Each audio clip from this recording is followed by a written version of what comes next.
Welcome to the regular meeting of the Public Health, Safety, and Equity Committee for July 8th, 2026. I am Jason Chavez, and I'm the chair of this committee. Before we begin the meeting, I want to offer a friendly reminder to all members, staff, and the public that these meetings are broadcast live to enable greater public participation.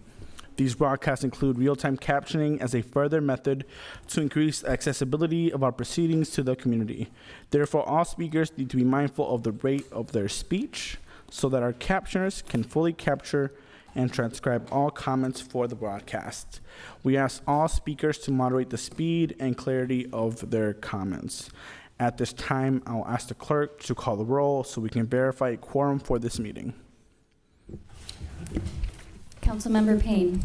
Present. Wansley is absent. Rainville. Present. Vita. Present. Whiting. Present. Vice Chair Stevenson is absent. And Chair Chavez. Present. That is 5 members present. Let the record reflect that we have a quorum.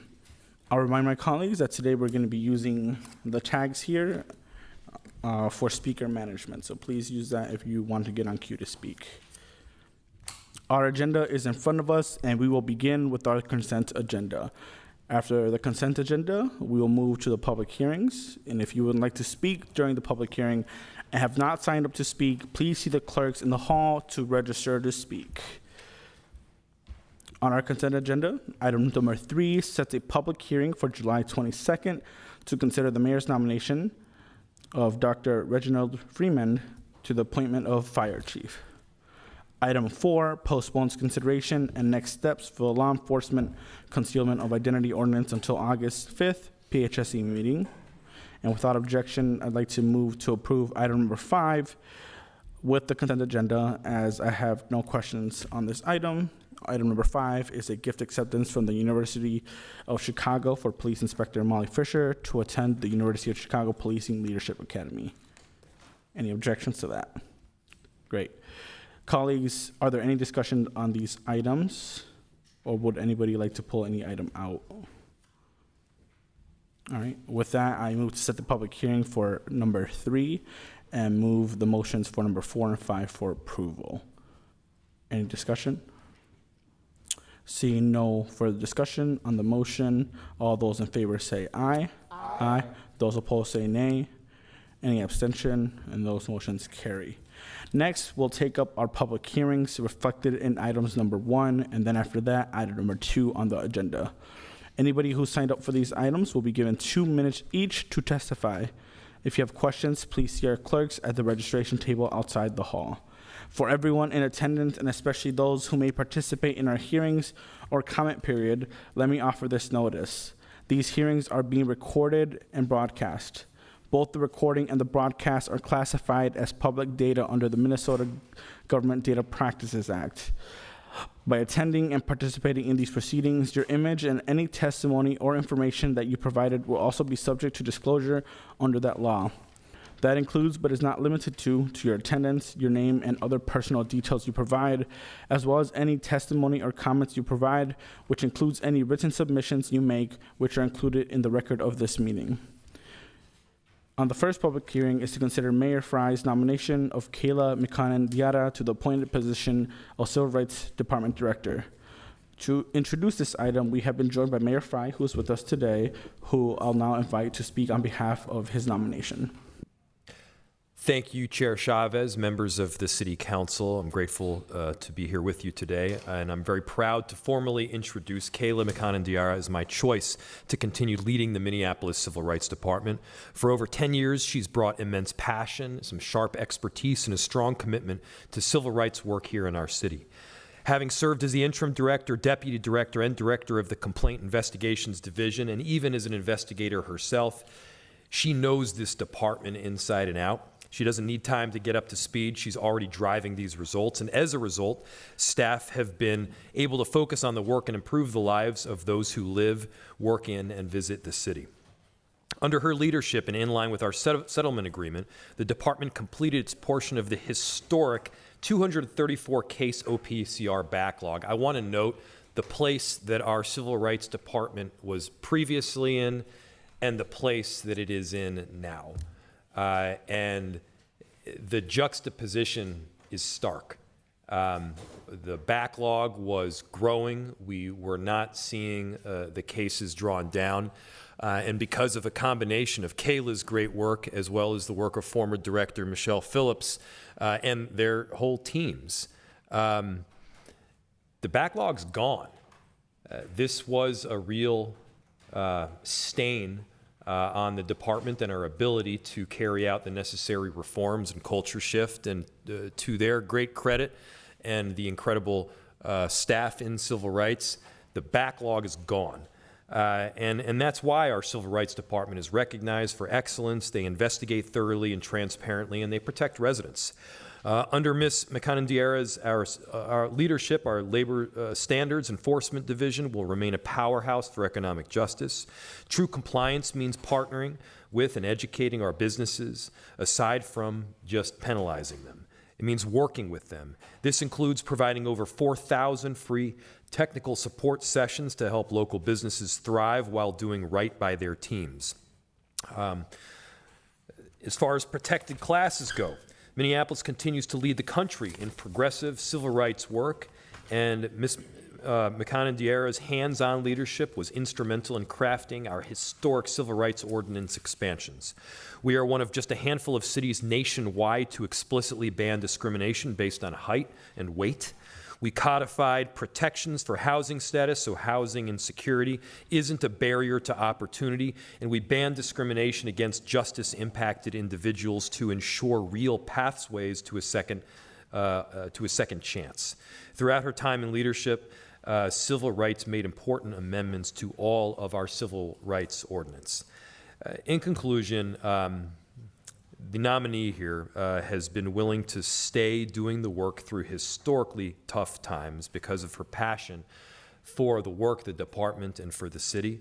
I know that Kayla, in this role, and her incredible staff behind her, will continue to robustly enforce civil rights protections for everyone in Minneapolis. And at a time when we've witnessed civil rights setbacks, it is also important to have someone like Kayla at the helm in our city. So regardless of what is happening nationwide, we can do the work here in Minneapolis to show that we're a beacon and an example for others to follow. So I am really excited about this nomination. There's simply no one better suited to elevate this critical work and see it through to full implementation. Council members, thank you for your time. I ask for your affirmative vote. Thank you so much.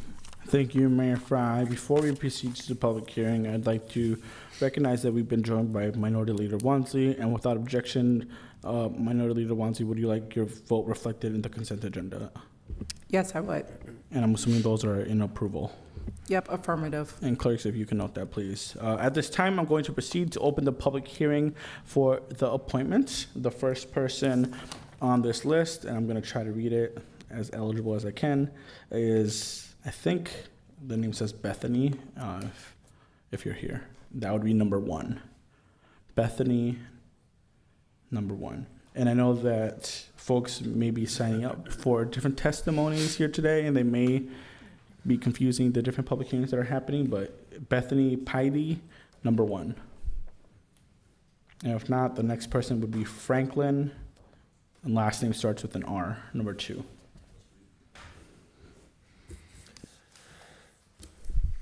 Welcome. Thank you so much. My name is Franklin Reed, R-E-E-D. Thank you. I appreciate this opportunity to speak in support of Kayla for director of the Minneapolis Department of Civil Rights. Though I hail from Iowa, please don't hold that against me at all. But I've lived here much of my adult life. I attended law school here. I was married here. I raised 3 wonderful children in this city. And I still reside in the city. Professionally, I served as the assistant city attorney for 6 years, and I was the interim director of the Civil Rights Department for a period of time beyond that. And I had the foresight during that time to elevate Kayla to her first leadership position within the city. And with those years of public service and experience, I believe that I can state the following, that the defining challenge facing government at this point in history is a deficit in public faith. To rebuild that trust, Proven leaders are needed who place the needs of others before themselves. Leaders who know the cultural landscape of the city. Leaders who are committed to solving problems in a transparent way. Leaders who will work with anyone to achieve the better goals and find a way forward. Kayla is that type of leader who will create stability and continuity on all these points as a director of the Civil Rights Department, and she will ever to excel. I thank you all. Thank you. I'd like to acknowledge that we've been joined by Vice Chair Stevenson. After this item, we'll talk about the votes and the other stuff. Next up, we have Viviana from Ward 5.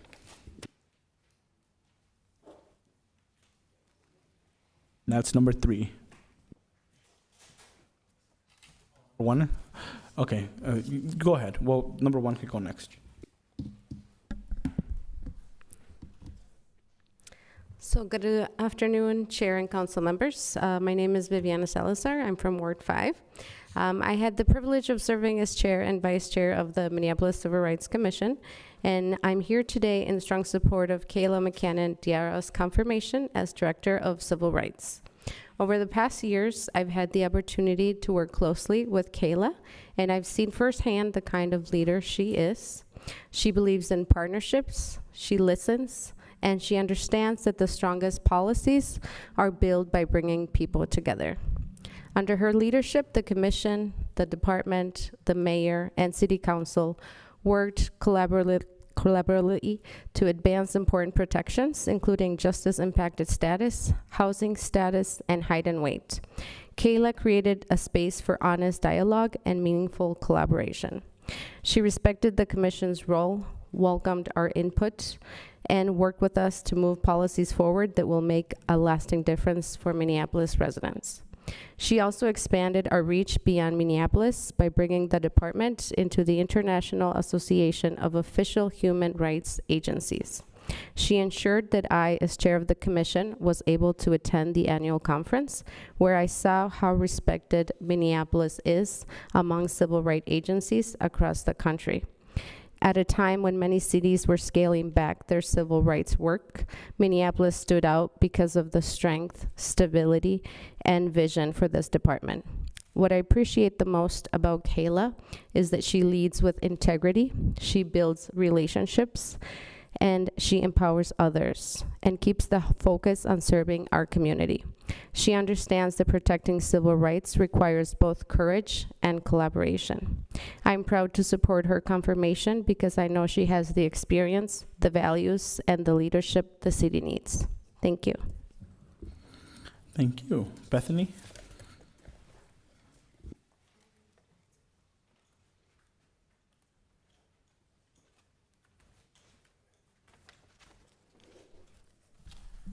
Good afternoon. It's lovely to see you all. Love to see all these young students here. My name is Bethany Lorraine Piety. I live in the Falwell neighborhood, and I have served as an MPS educator on the north side for 15 years. My first year as an MPS educator, I actually met you, Mr. Mayor, over at Edison, so nice to see you again. I am queer. I'm also a widow. I'm a mother to children with special needs. I'm a new homeowner on the north side through the Good Neighbor Next Door program. I'm an advocate for my students above all anything else.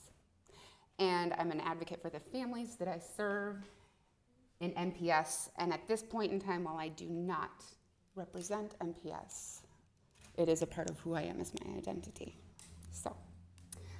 In my service to the North Side, I have witnessed countless acts of police brutality to our community and my students. My students reported an increase in anxiety and distrust towards our police and each other during Operation Metro Surge, and they deserve to allow their nervous systems to heal so that they can return to the great work that they are doing.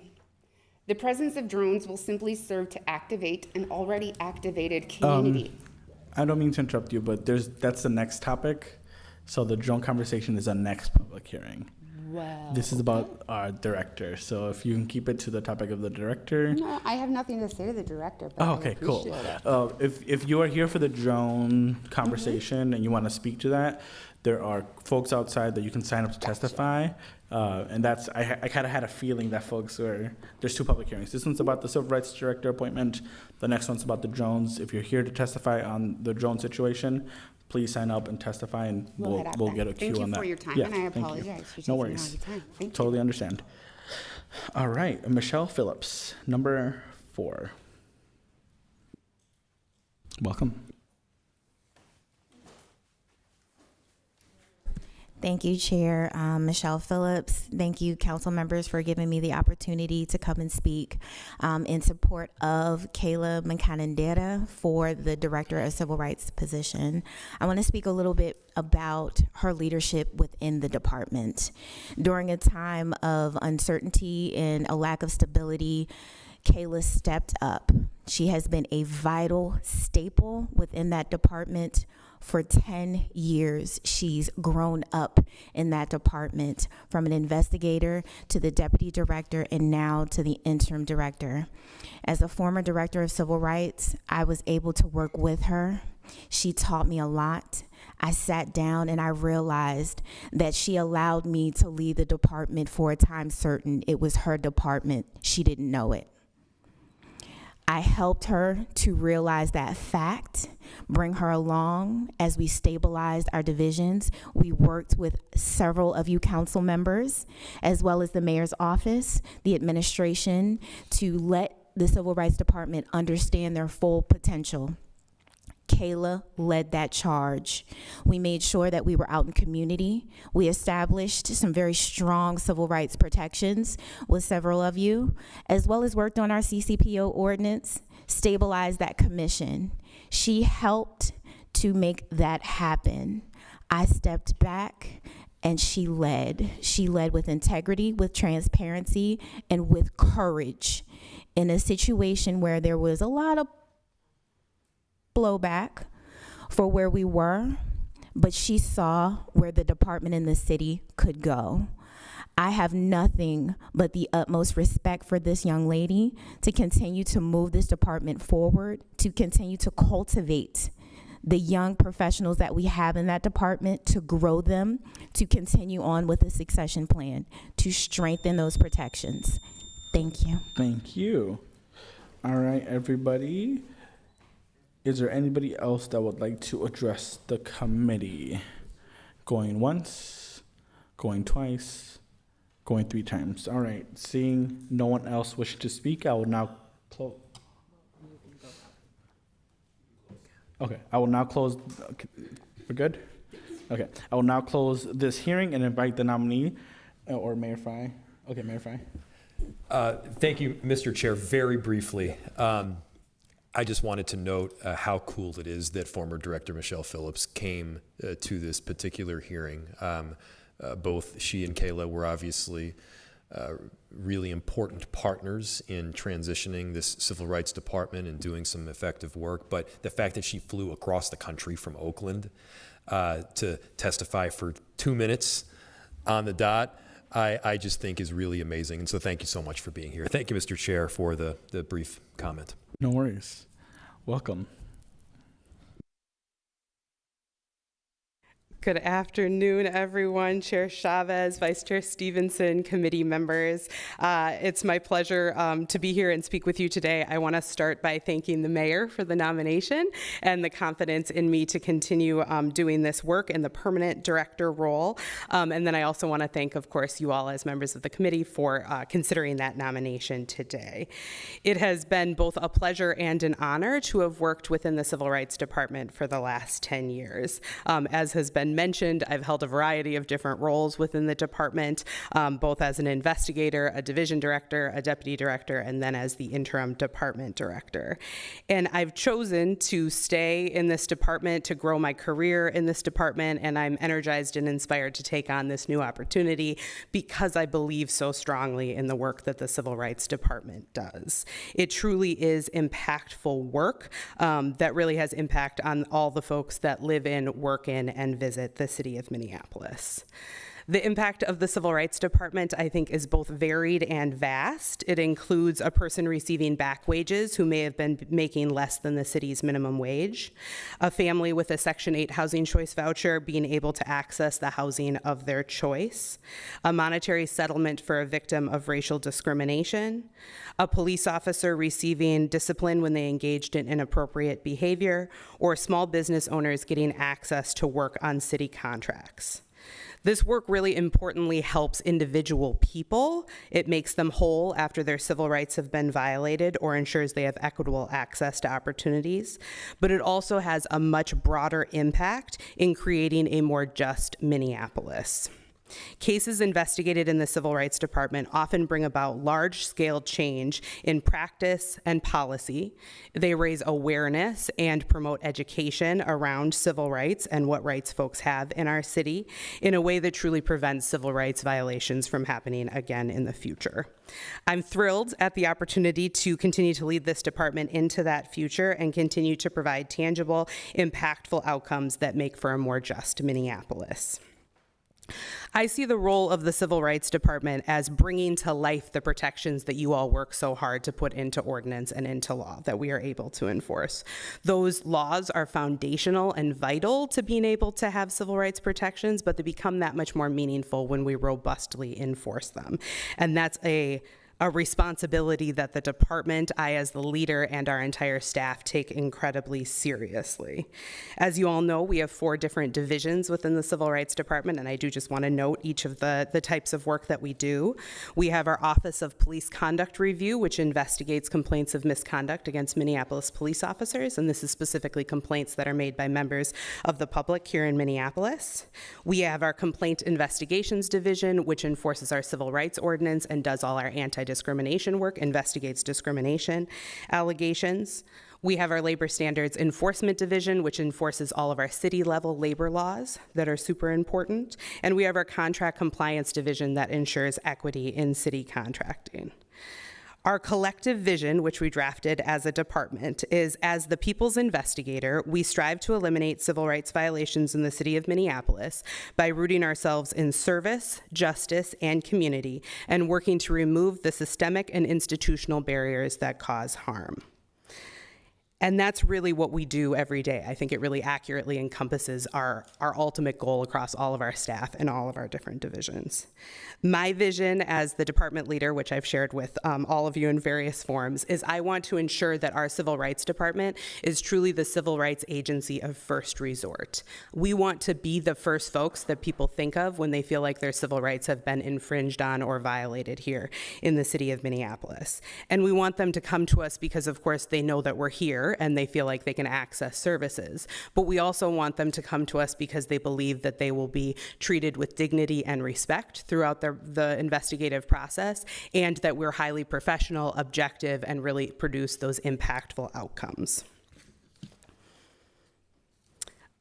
I'm really proud of the work that we've done in civil rights up to this point to already make this vision a reality.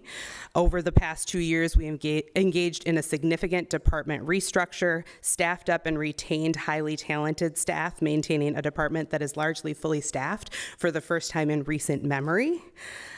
We've improved case timelines, cleared investigative backlogs, increased community engagement, and worked with you all to strengthen each of the ordinances we enforce within the Civil Rights Department.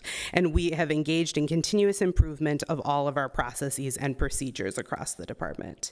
In this new term, I will continue to prioritize ensuring that we are the premier civil rights agency doing enforcement work in Minneapolis, providing accessible, efficient, and effective services to any members of the public. I will take on the significant challenge of navigating the changing civil rights landscape and charting a sustainable and effective course through uncertainty, continuing to ensure that Minneapolis is a leader in providing robust civil rights protections and enforcement. I will continue to foster an environment of continuous improvement, ensuring effective implementation of recent amendments to our civil rights enforced ordinances, as well as continued progress towards compliance with the Minnesota Department of Human Rights Settlement Agreement.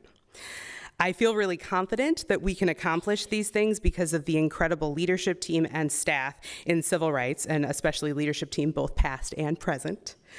And The folks that work in civil rights, our leadership and our staff, are highly effective at doing their jobs, and getting to work alongside them every day really makes it a joy to come into work. They are mission-driven, passionate, and committed to this work. I believe in democratic and participatory leadership. I lead by asking for input, collaborating, and seeking shared decisions. Leadership and staff in civil rights are incredible thought partners, and their ideas and perspectives are absolutely foundational to the department's success. I do and will into the future consistently prioritize staff support, engagement as the department's leader. Civil rights work is hard work. It's especially hard when we see such drastic and troubling shifts in civil rights protections and enforcement throughout the country, alongside the Minneapolis-specific challenges that we've faced over the last year. I am committed to ensuring staff feel supported, valued, and respected, and have the resources they need to do this work sustainably. I'm incredibly grateful for their trust in me as a leader, and thank them for their commitment, their continued commitment to enforcing the civil rights of everyone in Minneapolis. I'm really proud of the work that we're accomplishing in civil rights. I thank you all on City Council, the Mayor, the City Operations Officer, and other city leadership for your partnership in this work, and I remain incredibly hopeful about what we can continue to do in the future. So thank you very much to this committee for your consideration today, and I'm happy to stand for any questions you might have. Thank you, Director Kayla McConnell-Diarra. I am excited to support your appointment and proud of the work you've done to lead the Civil Rights Department, and excited to see you in this new and permanent role. Not necessarily new, but new in terms of being a permanent role for you, I hope. And I think about the work that my office, Minority Leader Wanzi, did together with you, your department, and your incredible city staff to expand the protected classes here in the city of Minneapolis, which is something that took a lot of work, and it was collaborative. And I think about the approach that we did in that work and the approach you have done with your own department, the passion you bring to give a voice to the Civil Rights Commission and to those that work with you. So just wanted to say thank you for your service, and very proud to support your appointment. And I'll move this for approval if I can get a second. And colleagues, we are using, oh, okay. I didn't look, so. Okay, Council Member Vita. I don't let these get by without talking. No. Thank you, Director. I too support your reappointment, and we actually had a wonderful meeting to just catch up.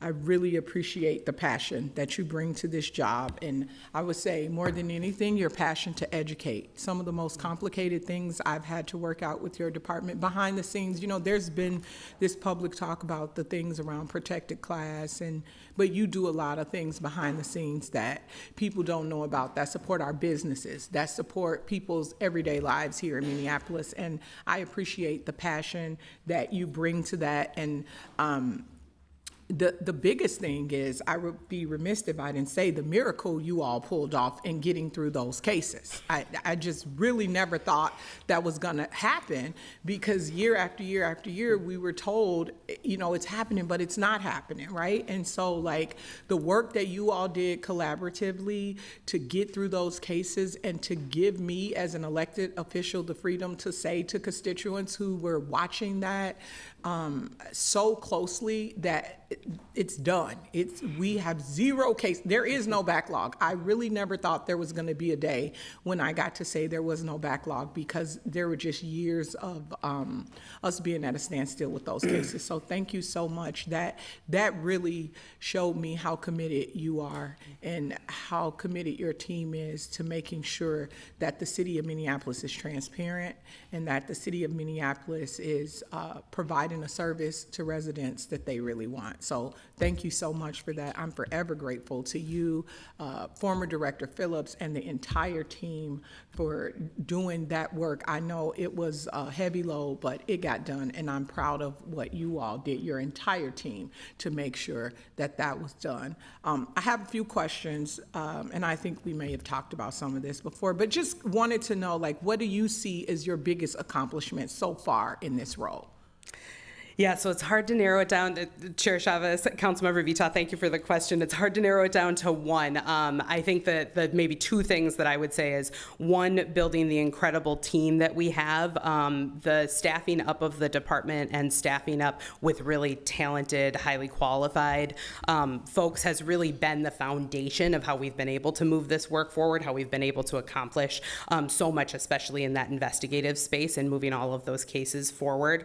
But also the staff that we've brought in really have developed really impressive and meaningful bonds across their own relationships and across our different divisions. And that really is kind of the glue that I see as what allows the department to move forward in a sustainable way, doing really challenging work, but being able to continue to do it effectively, efficiently, and sustainably. And then the other piece, and this has already been mentioned by Chair Chavez, but I am really proud of the expanded protected classes and the amendments to the Civil Rights Ordinance. I think it's so meaningful that at a time that we're seeing really shaky ground for a lot of civil rights protections across the country, that Minneapolis was committed to moving forward with expanding those protections, with being creative, innovative, responsive to community, and really making true changes in ordinance and then in practice and enforcement in the work that we do to really move the needle in a positive way, which is really contrary to what we were seeing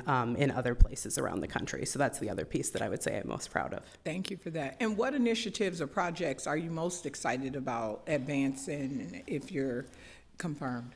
Yeah, absolutely. Chair Chavez, Councilmember Vita, thank you again for the question.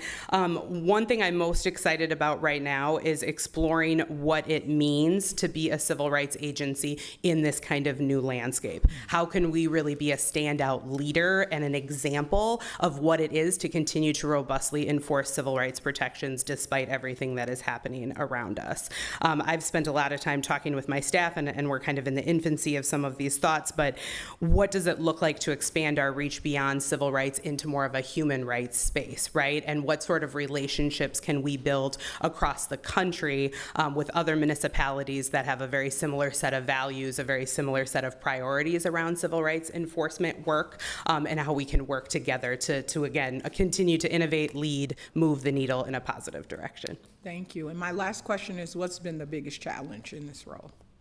Yeah, Chair Chavez, Councilmember Vita, another good question, thank you. The biggest challenge probably for me in my tenure in civil rights has been some of the instability of the department, but I'm really grateful for how stable the department is now. I'm very grateful to our previous director, Michelle Phillips, and her partnership in moving the department into just a really stable and sustainable place. One, making it a place that people really want to work, and two, making it a place where we can enjoy each other and also do extremely effective professional work. We can do those two things at the same time. And so that was a challenge, but one that I feel like has largely been overcome, and something that I'm really appreciative and grateful for. Thank you, Director. Councilmember Rainville. Thank you, Chair. I too will be supporting you, and I want to thank you most of all for the backlog issue. That was really, really important. So thank you for that. I had a chance to talk with you, and I'm so impressed with your energy. And we had a long talk about your vision for the future. Mm-hmm. So I thank you for that, and I agree with you 100%. And last, I have to tell you how impressed I was that past Director Phillips came to speak on your behalf. Your words were very well taken, so thank you for your support of our new director. Councilmember Whiting. Thank you, Chair Chavez, and thank you, Director, and soon to be, and I assume, permanent Director for our Civil Rights Department. Just wanted to take a few notes in a few seconds to give you your flowers here. I think like the true mark of leadership is shown by the people you surround yourself with, and as we see here, I think we've seen across this city, but the Civil Rights Department itself, I think, shows an example of what dedication and expertise looks like in a department. And right, I know we have many here that are sitting here, but what a lot won't see on this broadcast and in these chambers, right? There's 20 more outside of this chamber. When I was walking out there, I was like, this is a full, a packed room for your support here. And so I want to thank you for that. And I'm like, I'll share a quick story. My first foray into the city of Minneapolis, I'm not sure if you remember, but right, you interviewed me as a commissioner on the Minneapolis Civil Rights Commission, and that was my first kind of interaction to the city. And what I remember from that was a not only a positive demeanor and individual, but somebody that deeply cares about the city of Minneapolis and respects what this work is and the service to this community. And so I have full faith in your leadership over the next, hopefully, continuous 10 more years in this role. And thank you for what you have done, specifically, as we've talked about, to the backlog within OPCR, and then more, I think, pointedly, with the turnover and vacant positions that have been, I think, permeated throughout the Civil Rights Department. And I think that is something that many won't see, is that version of stability here in our office. So thank you, and I'm very, very excited to support your nomination. Council President Payne. Thank you, Chair Chavez. I'm very excited to support you in this role. And you've just been such a great partner in so much just transformational work over the years. And I just want to just make sure to also acknowledge just the fact that this is such generational work, so it feels only fitting that the previous director came to speak on your behalf, because we've all been in the trenches together, and we know that the work has, like, we've been able to accomplish things, but we know that the work is not done. And it just feels so good to know that we get to support you in having the sustained leadership that is required to be able to take some of these challenges on, and I'm looking forward to that continued partnership. So thank you. Nobody else? All right. Thanks so much, Director. On the motion to move this forward with approval, all those in favor say aye. Aye. Those opposed say nay. Any abstentions? That item carries. Colleagues, we're going to go on to our next item. Before that, without objection, claps, yes. Without objection, clerks, if you can please mark Vice Chair Stevenson as an aye on the consent agenda that we voted on earlier today. Any objections? Great. Our next item is a public hearing regarding a contract with Skydeal Inc. for a Drones as First Responder pilot program. I will invite OCS Chief of Staff Andy Skugman to present about the pilot program before we open the public hearing. If you're here to testify, please sign up with the clerks. I think there are 39 people signed up.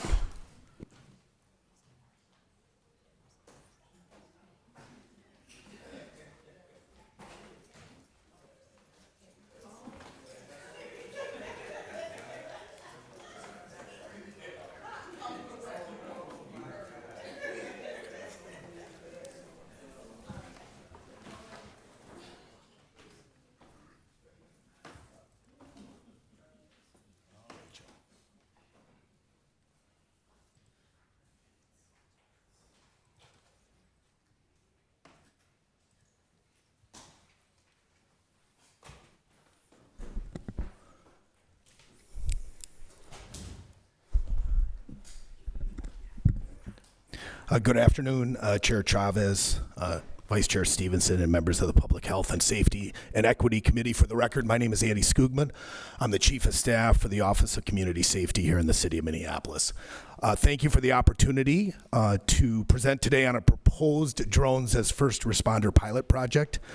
At its core, Drones as First Responders, or DFR, we believe is a fairly simple concept. When certain 911 calls are received, a drone can launch immediately, arrive ahead of first responders, and provide live video so 911 dispatchers, officers, firefighters, EMS personnel have a better understanding of what's happening before they arrive or if they should go at all. Today's hearing is about exploring whether using technology in this manner has a place in the city of Minneapolis, not deciding that it does. Over the past year or so, the Office of Community Safety and MPD have worked with multiple vendors. We've worked with city departments. We've reviewed calls for service data. We've evaluated available technology and studied how similar programs are operating in communities across the metro area, across the state, and across the country. I think it's important to thank Councilmember Vitaw for bringing forward a legislative directive this spring that helped move this conversation forward and created the opportunity for today's public discussion. So thank you. Public safety is changing rapidly, and technology is becoming an increasingly important tool for helping cities respond more efficiently, more safely, and with better information.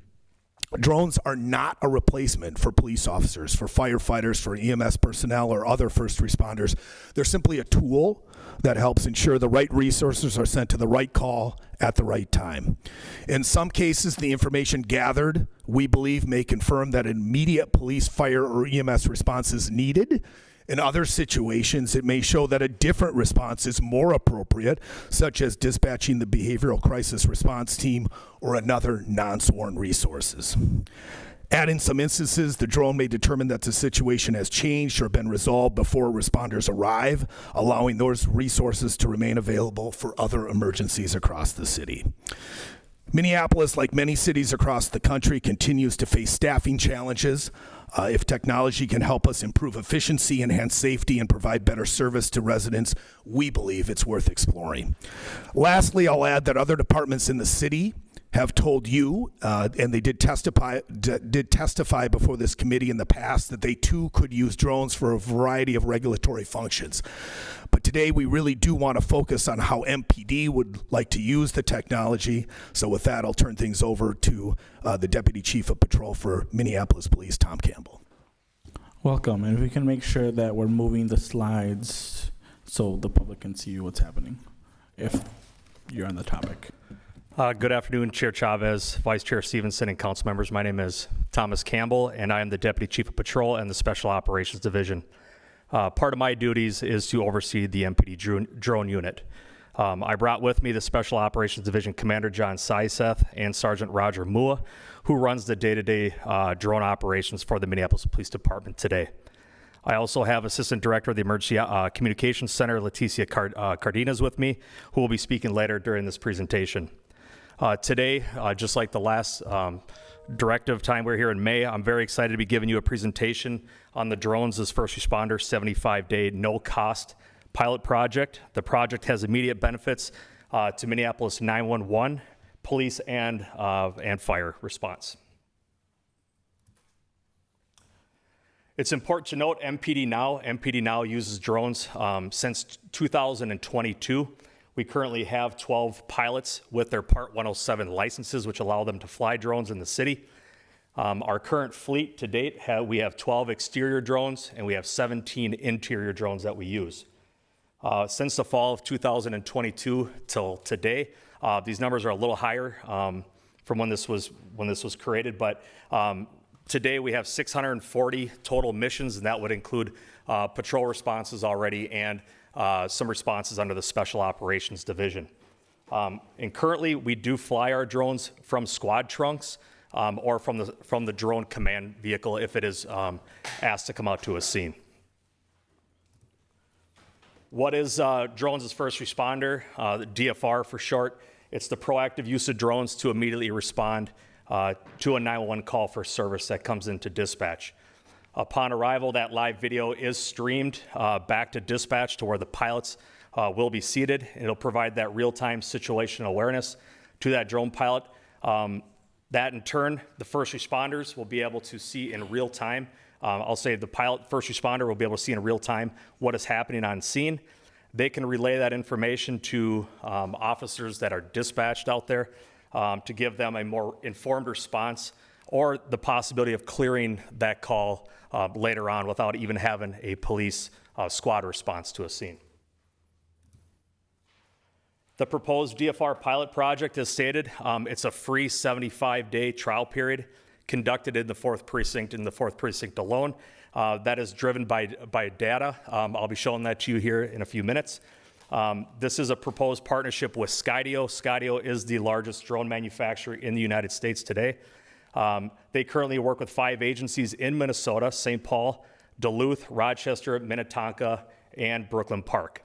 It's also important to note that they work with 236 other agencies nationwide, and 24 of them are part of the Major City Chiefs Association. The purpose of the DFR pilot project, again, we're trying to collect data to see if the drones as first responder can help reduce response time to calls for service.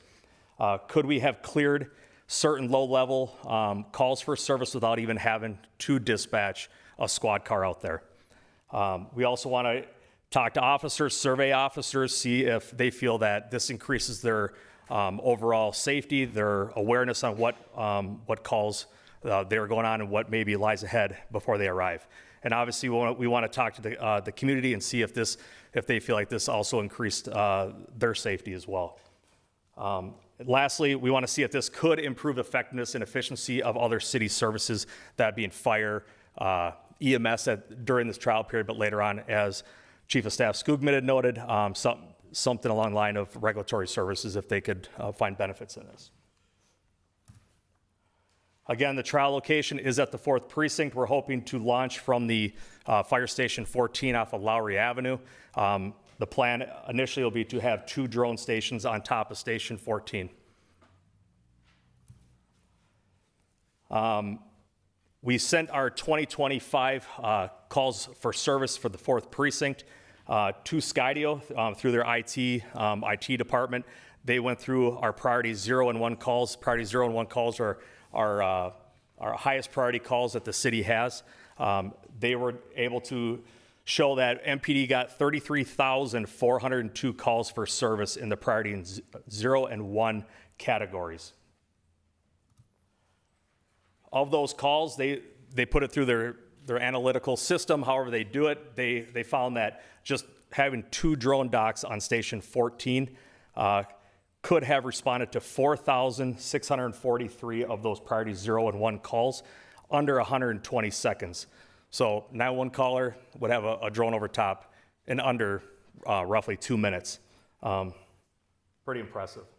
And that would cover 17% of all calls for service in that priority 0 and 1 category. Incidents, priority 0 and 1 incidents, it's just a snapshot of a few of them, but persons with weapons calls, medical fire, accidents, auto theft in progress, burglaries, robberies, sounds of shots fired. It could be to shot spotter calls, foot and vehicle chases, shootings, stabbings, suspicious persons, or even missing persons. Looking at the drones that we hope to use out there, this is the Skydio 10 drone. This is their flagship drone that they use in all their DFR programs. This is rated for inclement weather, which is great here for Minnesota. Rain and snow, they'll fly. They have approximately 45 minutes of flight time. We've learned, from St. Paul, Minnetonka, that flight time is actually drastically reduced into maybe 25 minutes. But these will be equipped with a parachute, so if something was to happen while it's flying, for some reason, let's say a peregrine falcon comes down and hits the drone, it has the ability to auto-launch a parachute, and it'll safely come to the ground. All the drones will have police markings on them. They'll have red and blue lights, and they'll have redundancy in their connectivity, so it operates on Wi-Fi and cellular. So the possibility of us losing connection is next to 0. Next, I'll have the Assistant Director of MECC come up real quick. Welcome. Hi, I'm Assistant Director Leticia Cardenas of Minneapolis 911. We are approving MECC to have the drone stations inside of our location. Currently, what we have set up is 2 flight stations that are located inside of dispatch. This is going to allow MPD to work along with us as this pilot program is launched so that they can speak directly with the dispatchers that we currently have inside of MECC. We've created 2 different call signs. This is our way to track how MECC and MPD can note when the drone has been dispatched out to a call. Our process, what we're planning on is that MPD is going to self-assign to any type of call that they think the drone can assist with in the area that they do the pilot location. At that time, that drone will go out, check out the scene, decide if, they would be able to clear it or code for it, or determine if an officer would have needed to be out there or not, and then add remarks to the call. That call is still gonna go back into our pending for a dispatcher to put the police officer out to the location. They may be going out there simultaneously.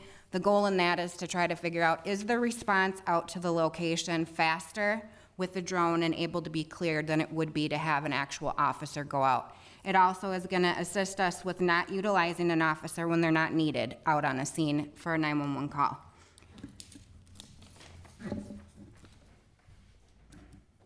So the plan right now is to have 2 personnel from MPD rotated out weekly or bi-weekly. They're going to be working Tuesday through Friday, 8 a.m. to 6 p.m. They won't have any weekends or holidays unless it's deemed necessary by MPD leadership. The reasoning for that is it gives more communication and able to work with SkyDO, who is going to have some people on site as we work through the pilot to see what's working, what's not working, if there's any issues with the technology piece of it. It also is going to allow for command staff, for ourselves inside of MECC to be on site during the times this pilot is actually occurring to make sure that it remains functioning. And in addition to that, we also are ensuring that there's not as much overtime or additional staffing needed to take care of this pilot project. That way it's covered by just a basic 9-to-5 or 8-to-4 personnel for the time being.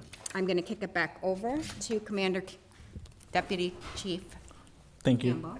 You need this piece, and I gave you my work. So.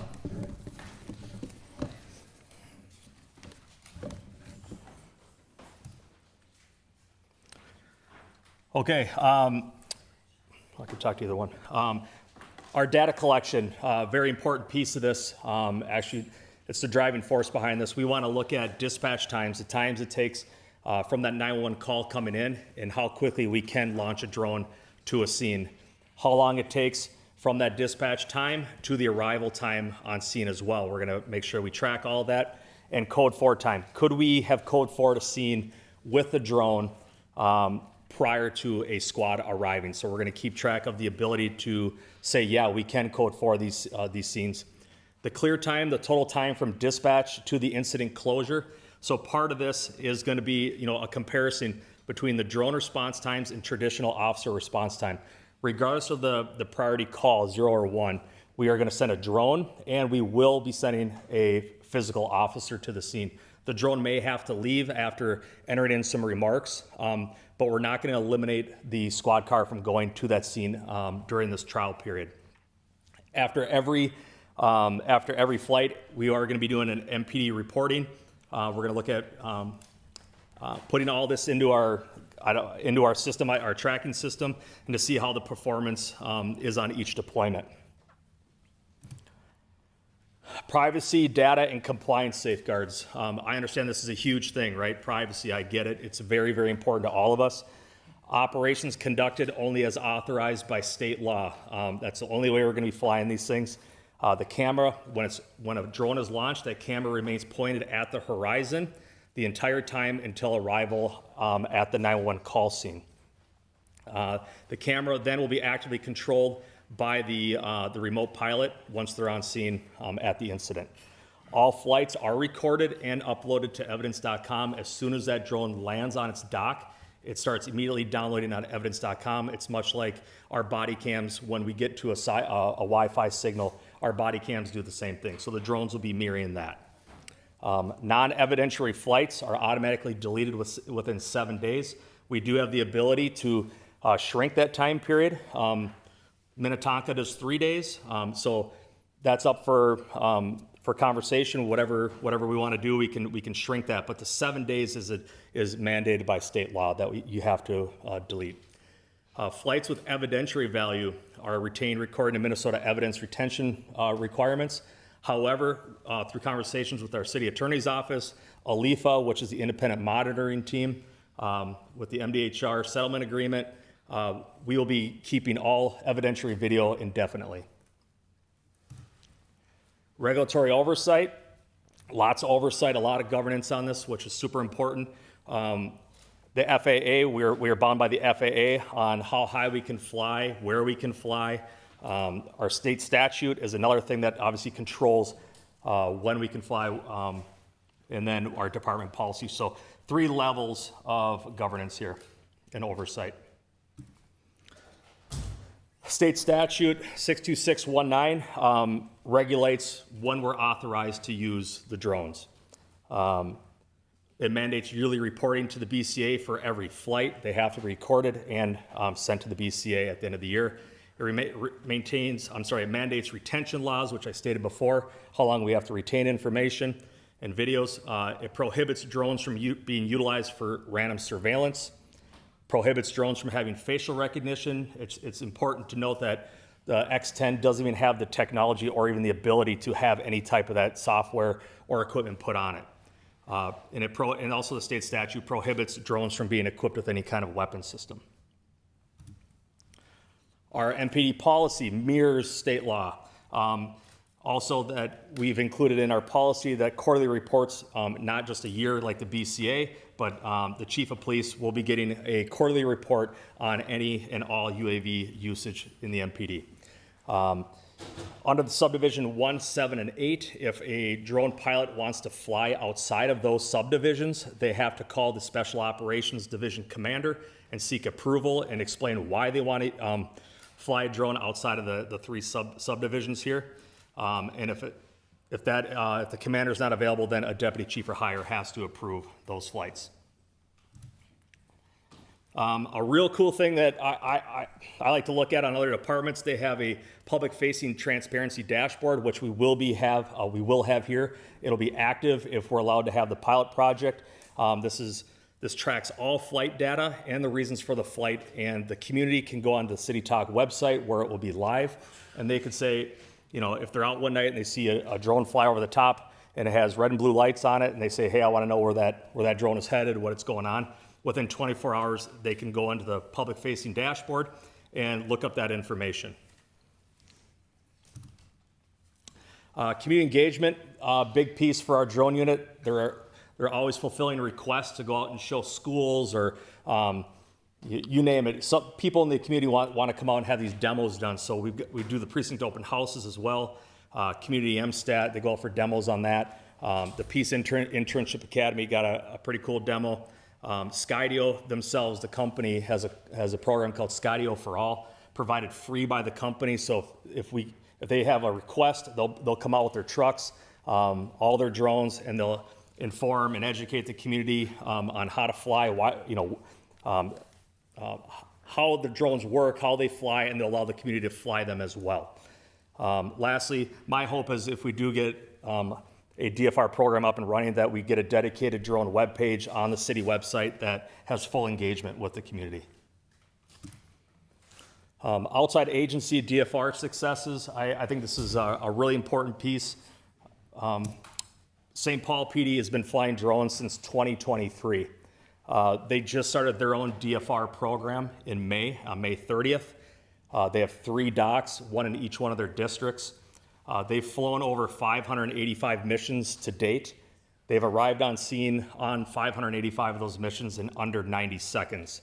They've helped locate 45 people, contribute to 46 arrests, and the commander over there, yesterday I spoke to him, he said they have 0 complaints since their program began in 2023 of their drone usage.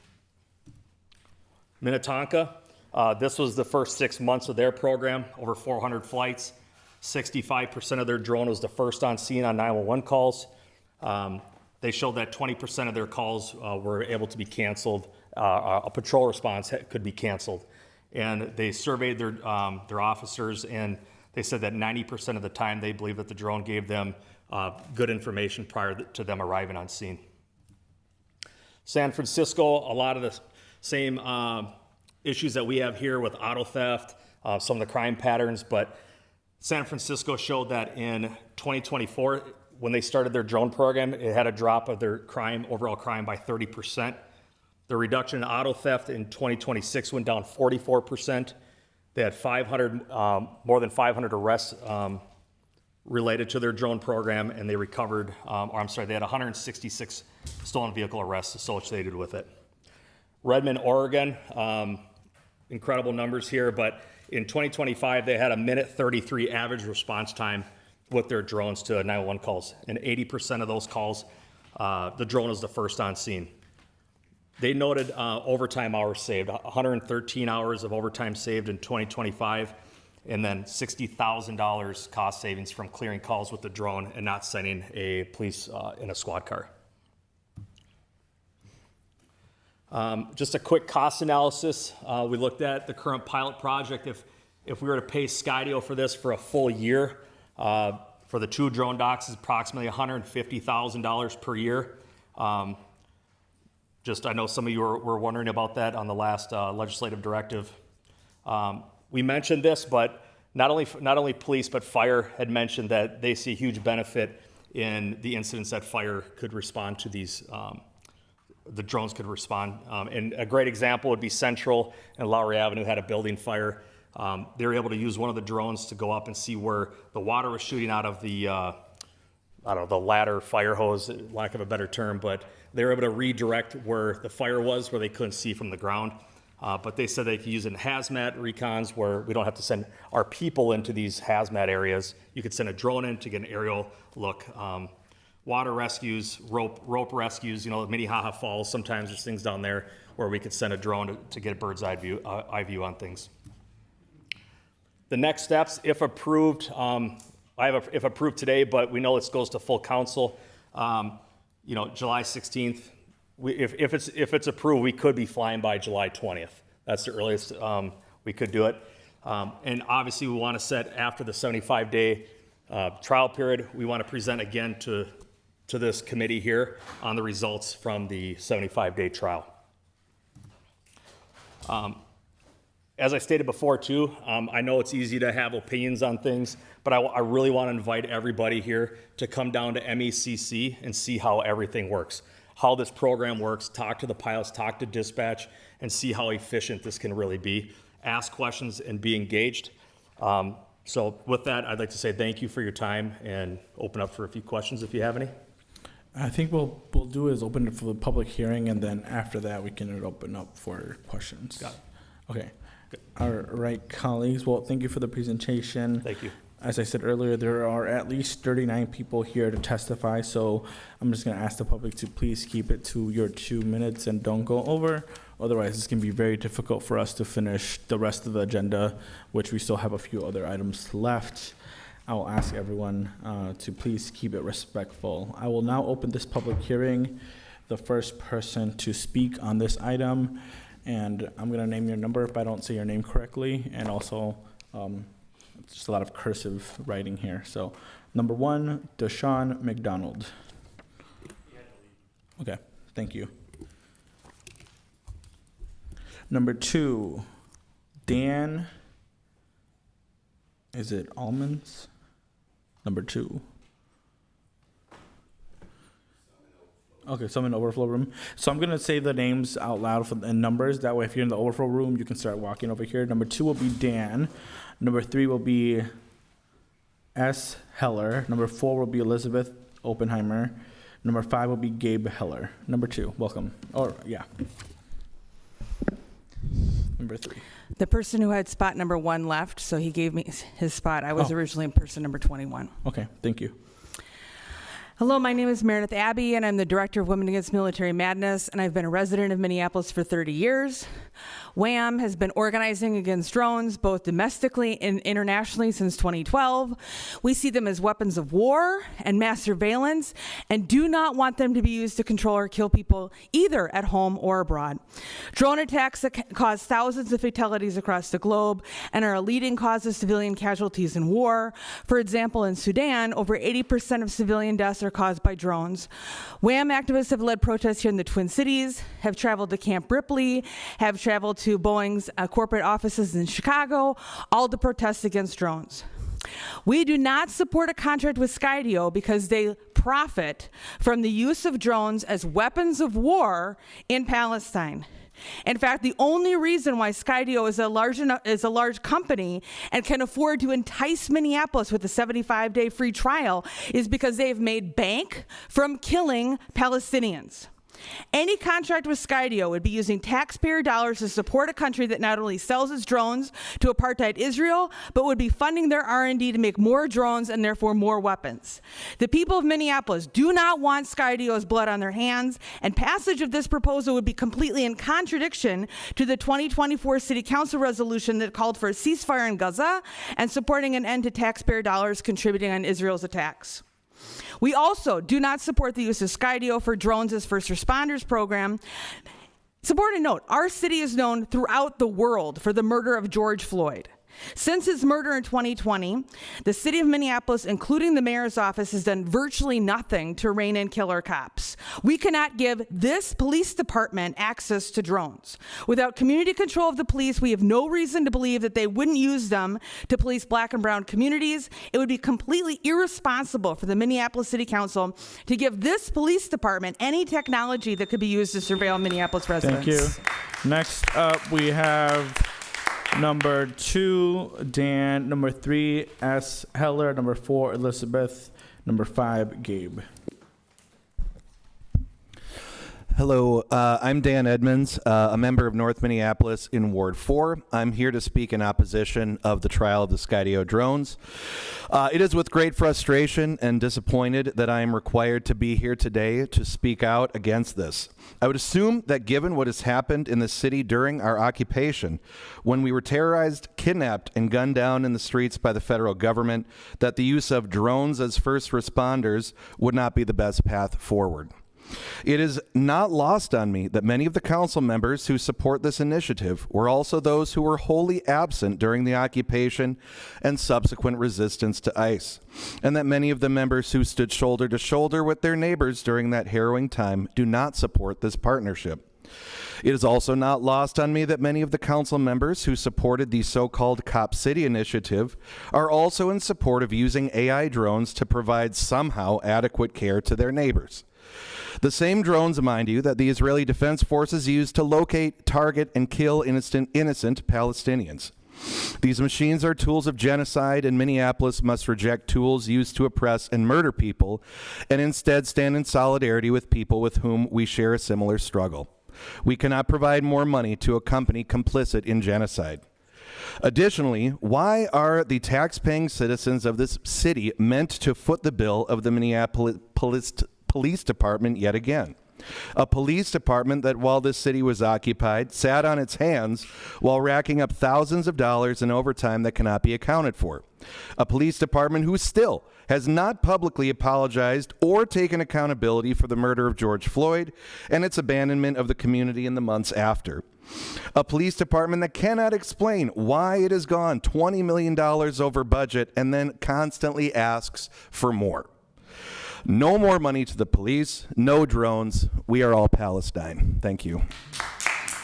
Next, if I can ask folks, it's going to be hard to hear people's names if we keep clapping. Number 3, S. Heller. Number 4, E.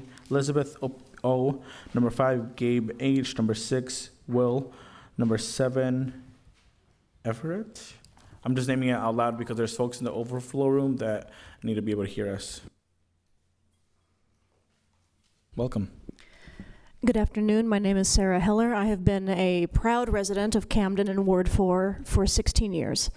I have also been told that the reason that I should support this program by my councilperson is that it will do something about illegal dumping in chop shops in North.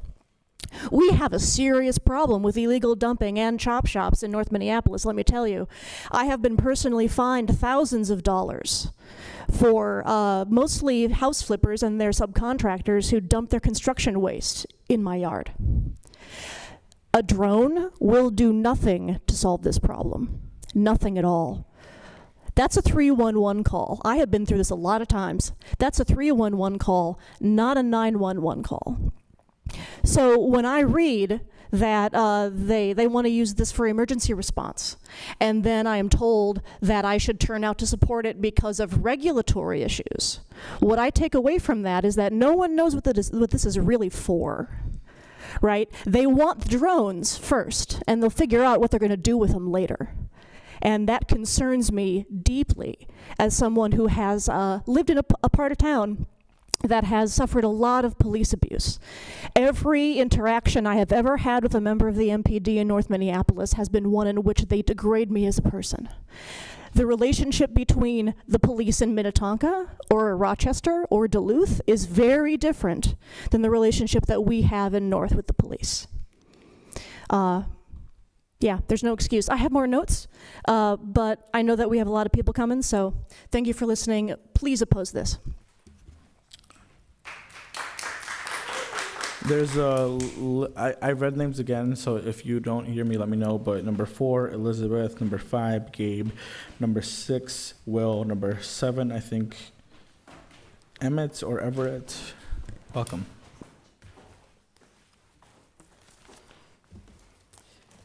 My name is Elizabeth Oppenheimer. I live in Ward 4.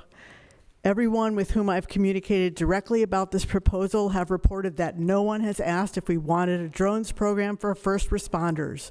No one I've interacted with ever even heard that this was being proposed until 2 weeks ago. I'm strongly against the concept of using drones as first responders, especially drones from a company that currently uses them for military operations.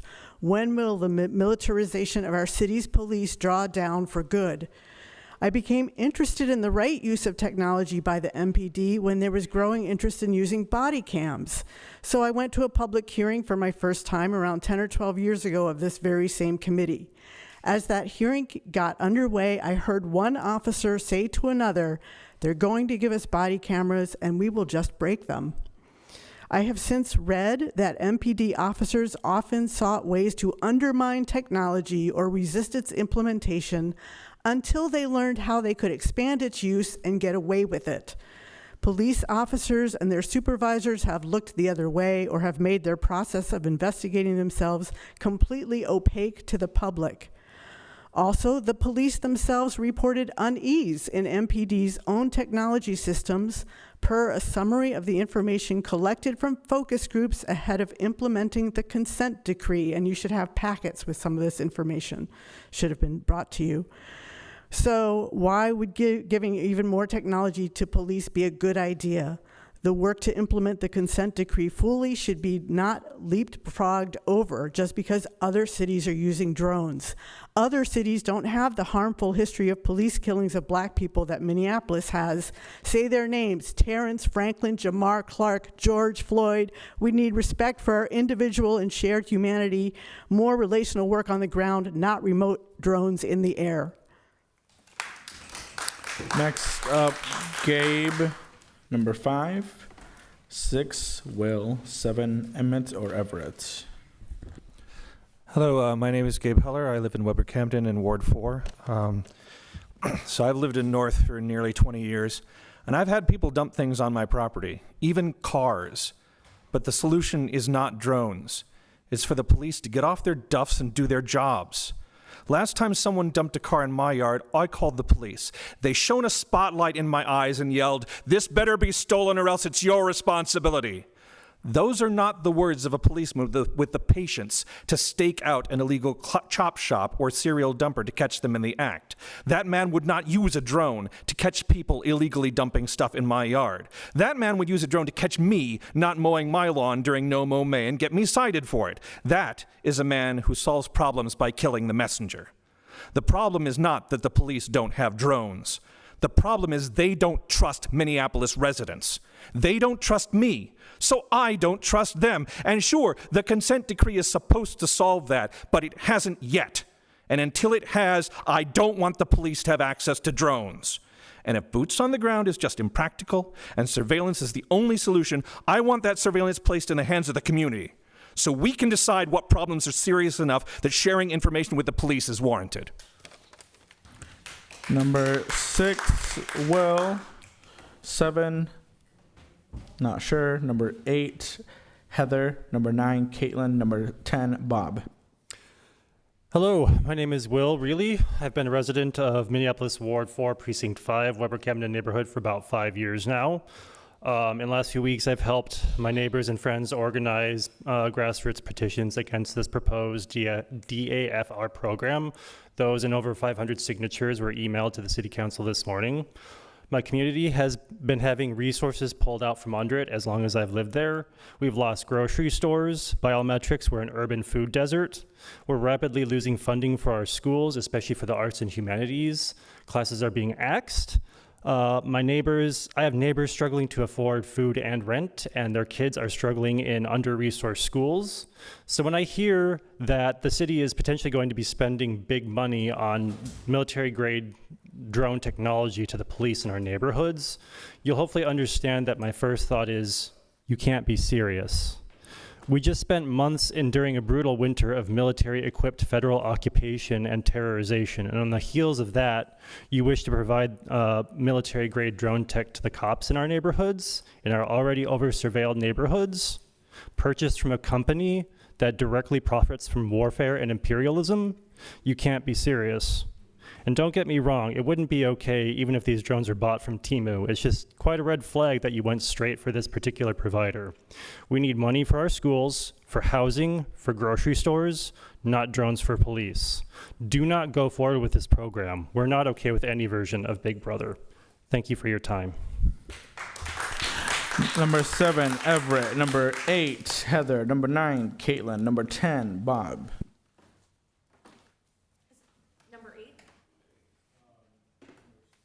Number 7 is Everett. That's next. Number 7. We can move on. If Everett comes back, let us know. Number 8, Heather. Welcome.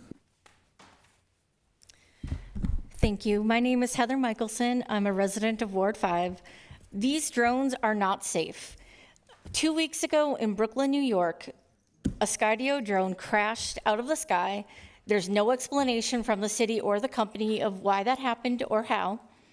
That's the second one in a year in New York City, in Brooklyn City, sorry, that crashed for apparently no reason.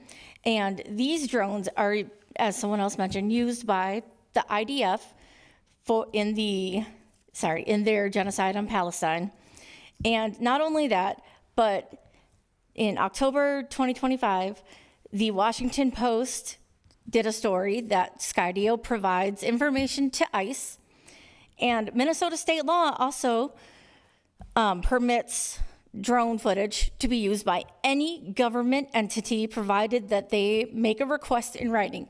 That means anytime that there's a protest that drones fly over, any government entity like DHS, ICE can ask for that footage, and that means any of us that attend will be put under a microscope by people like Stephen Miller, who wants to classify anyone who attends those protests as a domestic terrorist and put us in jail for exercising our First Amendment rights. And most of us in this room, I think, would agree that what ICE did and what they're continuing to do is wrong, and nobody wants to be, we don't want to fund this program or any other program that gives money to a company with offices in Israel to help fund their genocide. Thank you. Number 10, Caitlin. 10, Bob. Number 11, Maddie. Number 12, Jan. I think, right?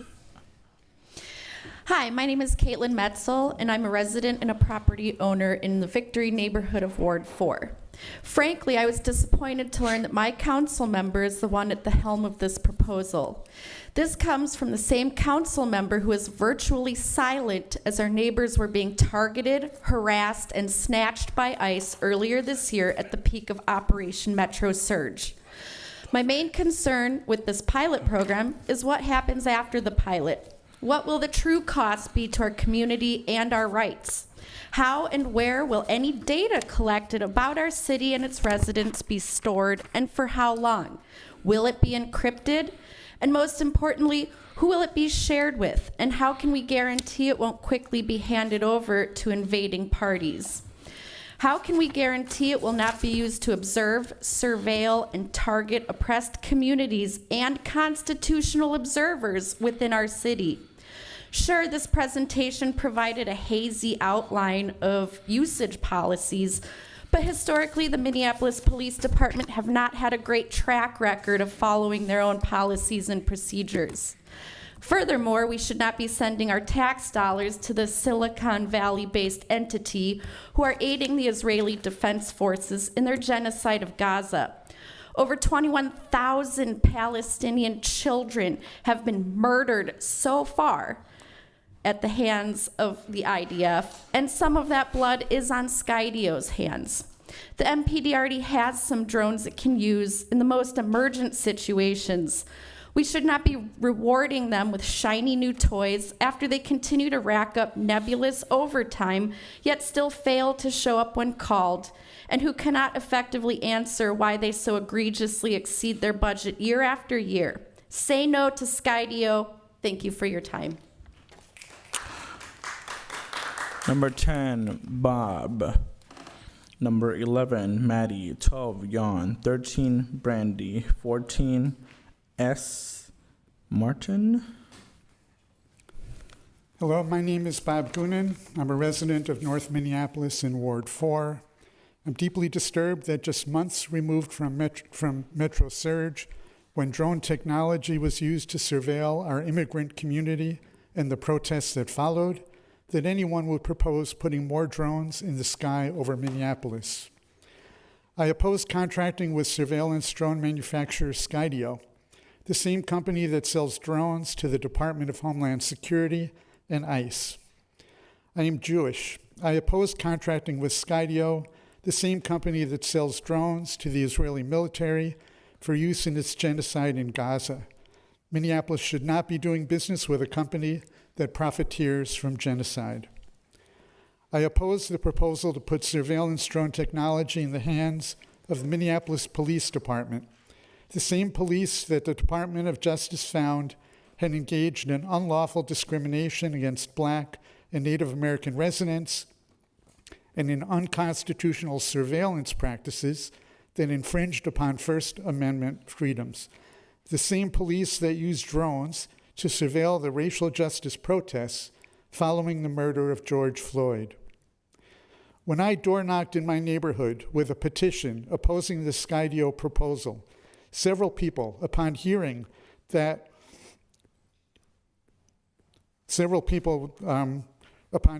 it would mean drones in the skies above them, asked, "Where do I sign?" One couple expressed their opposition, but declined to sign because of fear of how the data might be used. Drones will only worsen the fear of surveillance that many now share. The sounds of Metro Surge still echo.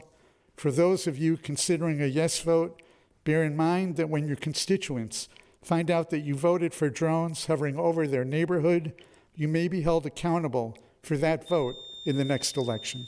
Thank you. Next up, 11, Maddie.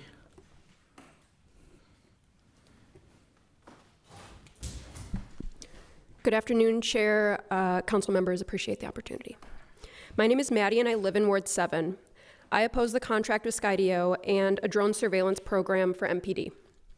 When this was brought to council, city departments were quick to talk about the benefits, rescue, fire emergencies, and other logistical things, right?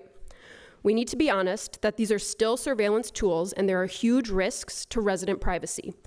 And when you actually look at the 11 reasons under state statute that law enforcement could use drones without a warrant, I see a lot of risks as well.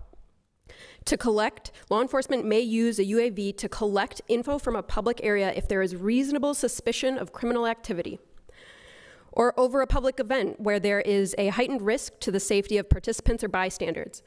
This could 100% be used as a tool to expand state-sanctioned violence, surveil protests and dissent, surveil Black and brown communities, and bring in huge amounts of visual data. I worry that this will be the next course of violence against our unhoused neighbors, who, as a city, we've already decided don't deserve privacy, dignity, or any space to exist. I wonder how this could affect community rapid response systems as we rely on community members to respond to ICE.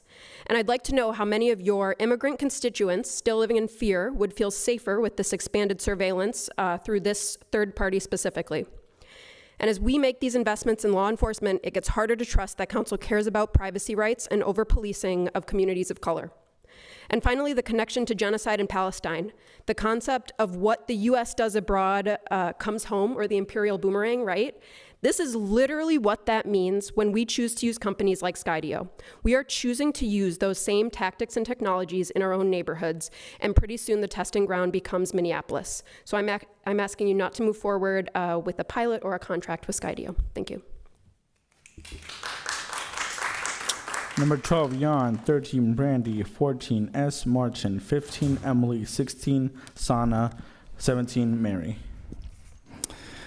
Good afternoon, council members. My name is Dr. Jan Chen, professor of German. I find it ironic that council would celebrate civil rights and then immediately consider more mass surveillance systems. While other speakers today have already addressed how Skydio is being actively used to abet genocide in Palestine, and while as an activist with Mirak in my private time, I rally against supporting Skydio that has recently secured a $500,000 contract with ICE, I would also educate council on the broader picture from a critical security studies perspective. Security is an imagined construct. Jeff Hausmans, a preeminent scholar in critical security studies, describes security is a practice not of responding to enemy and fear, but of creating them. It enacts our world as if it is a dangerous world, a world saturated by insecurities. It invests fear and enmity in relations between humans and polities, rather than simply defending and protecting political units and people from enemies and fears. Translated for the layperson here, the deployment of autonomous surveillance drones rests on the presumption that the regular people unto themselves are existential threats. But if you accept and normalize that idea that every single person could be an existential threat, then you have already stripped your own residents of any inkling of humanity. That's what totalitarian systems do, and that's what befell Philando Castile, George Floyd, Amir Locke, Tekla Sundberg, and too many others in Minneapolis. This is the paradox of security within a democratic society. You cannot simultaneously claim that our government, this body, is for the people and by the people, while also deeming the people to be existential threats. But that's exactly what securitizing does. And the more this presumption becomes normalized, the deadlier this presumption becomes. And the more this becomes the norm, the more we build a surveillance state that rivals the Stasi, the secret German East German police. Thank you. 13, Brandy. 14, I'm having a hard time reading, but I think it starts with the S, and I don't know what comes after that. And I think the last name is Martin. That's 14.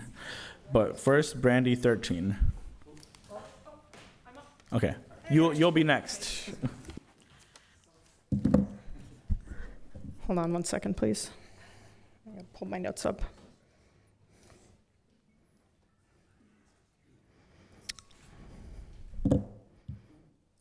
Hi, my name is Brandy Bennett. I've been a resident of Minneapolis for 5 years, and I live in South Minneapolis in Stevenson's district. I am a privacy and data security attorney. This is my practice area. We are guaranteed under the United States and Minnesota constitutions a right of privacy from the government. Right, we have the Fourth Amendment and we have Section 10 of the Minnesota Constitution. The statute that was proposed that we operate under here was passed in 2025. It is untested in the Minnesota courts and it is untested in the federal courts as to whether that statute is even remotely constitutional. The Minnesota Data Government Act, or Data Practices Act, apologies, is 30 years old. It has been amended multiple times, but it has not been amended substantively in the last decade, except with regard to service data for military members. You have an outdated government practices statute that cannot regulate a technology that has emerged in the last 10 years. I can speak on the civil liberties issues here that everybody else has. We all lived through the occupation. I'm in Ward 8, right? South Minneapolis, half-mile from where Preddy was killed, half-mile from where Good was killed. We watched ICE come in here with drones. We watched ICE come in here and violate our constitutional rights. Every technology given to state and federal law enforcement has been abused. Last week, we had stories breaking of flock cameras and ALPRs in Florida being used by off-duty cops who met women on movie sets and stalked them through the streets. This will be used the same way. The protocols that were put on place on that lovely presentation we had earlier are not sufficient from a privacy perspective. The Government Practices Act also requires that we do privacy impact assessments for government activities. Where are those? I know at least one reporter who has FOIA'd them who has not received them. I'd love to read them. I will volunteer my time for that. I'll just end with you guys. Thank I'm just going to end on Ben Franklin. 14, Sarah Martin. I think if people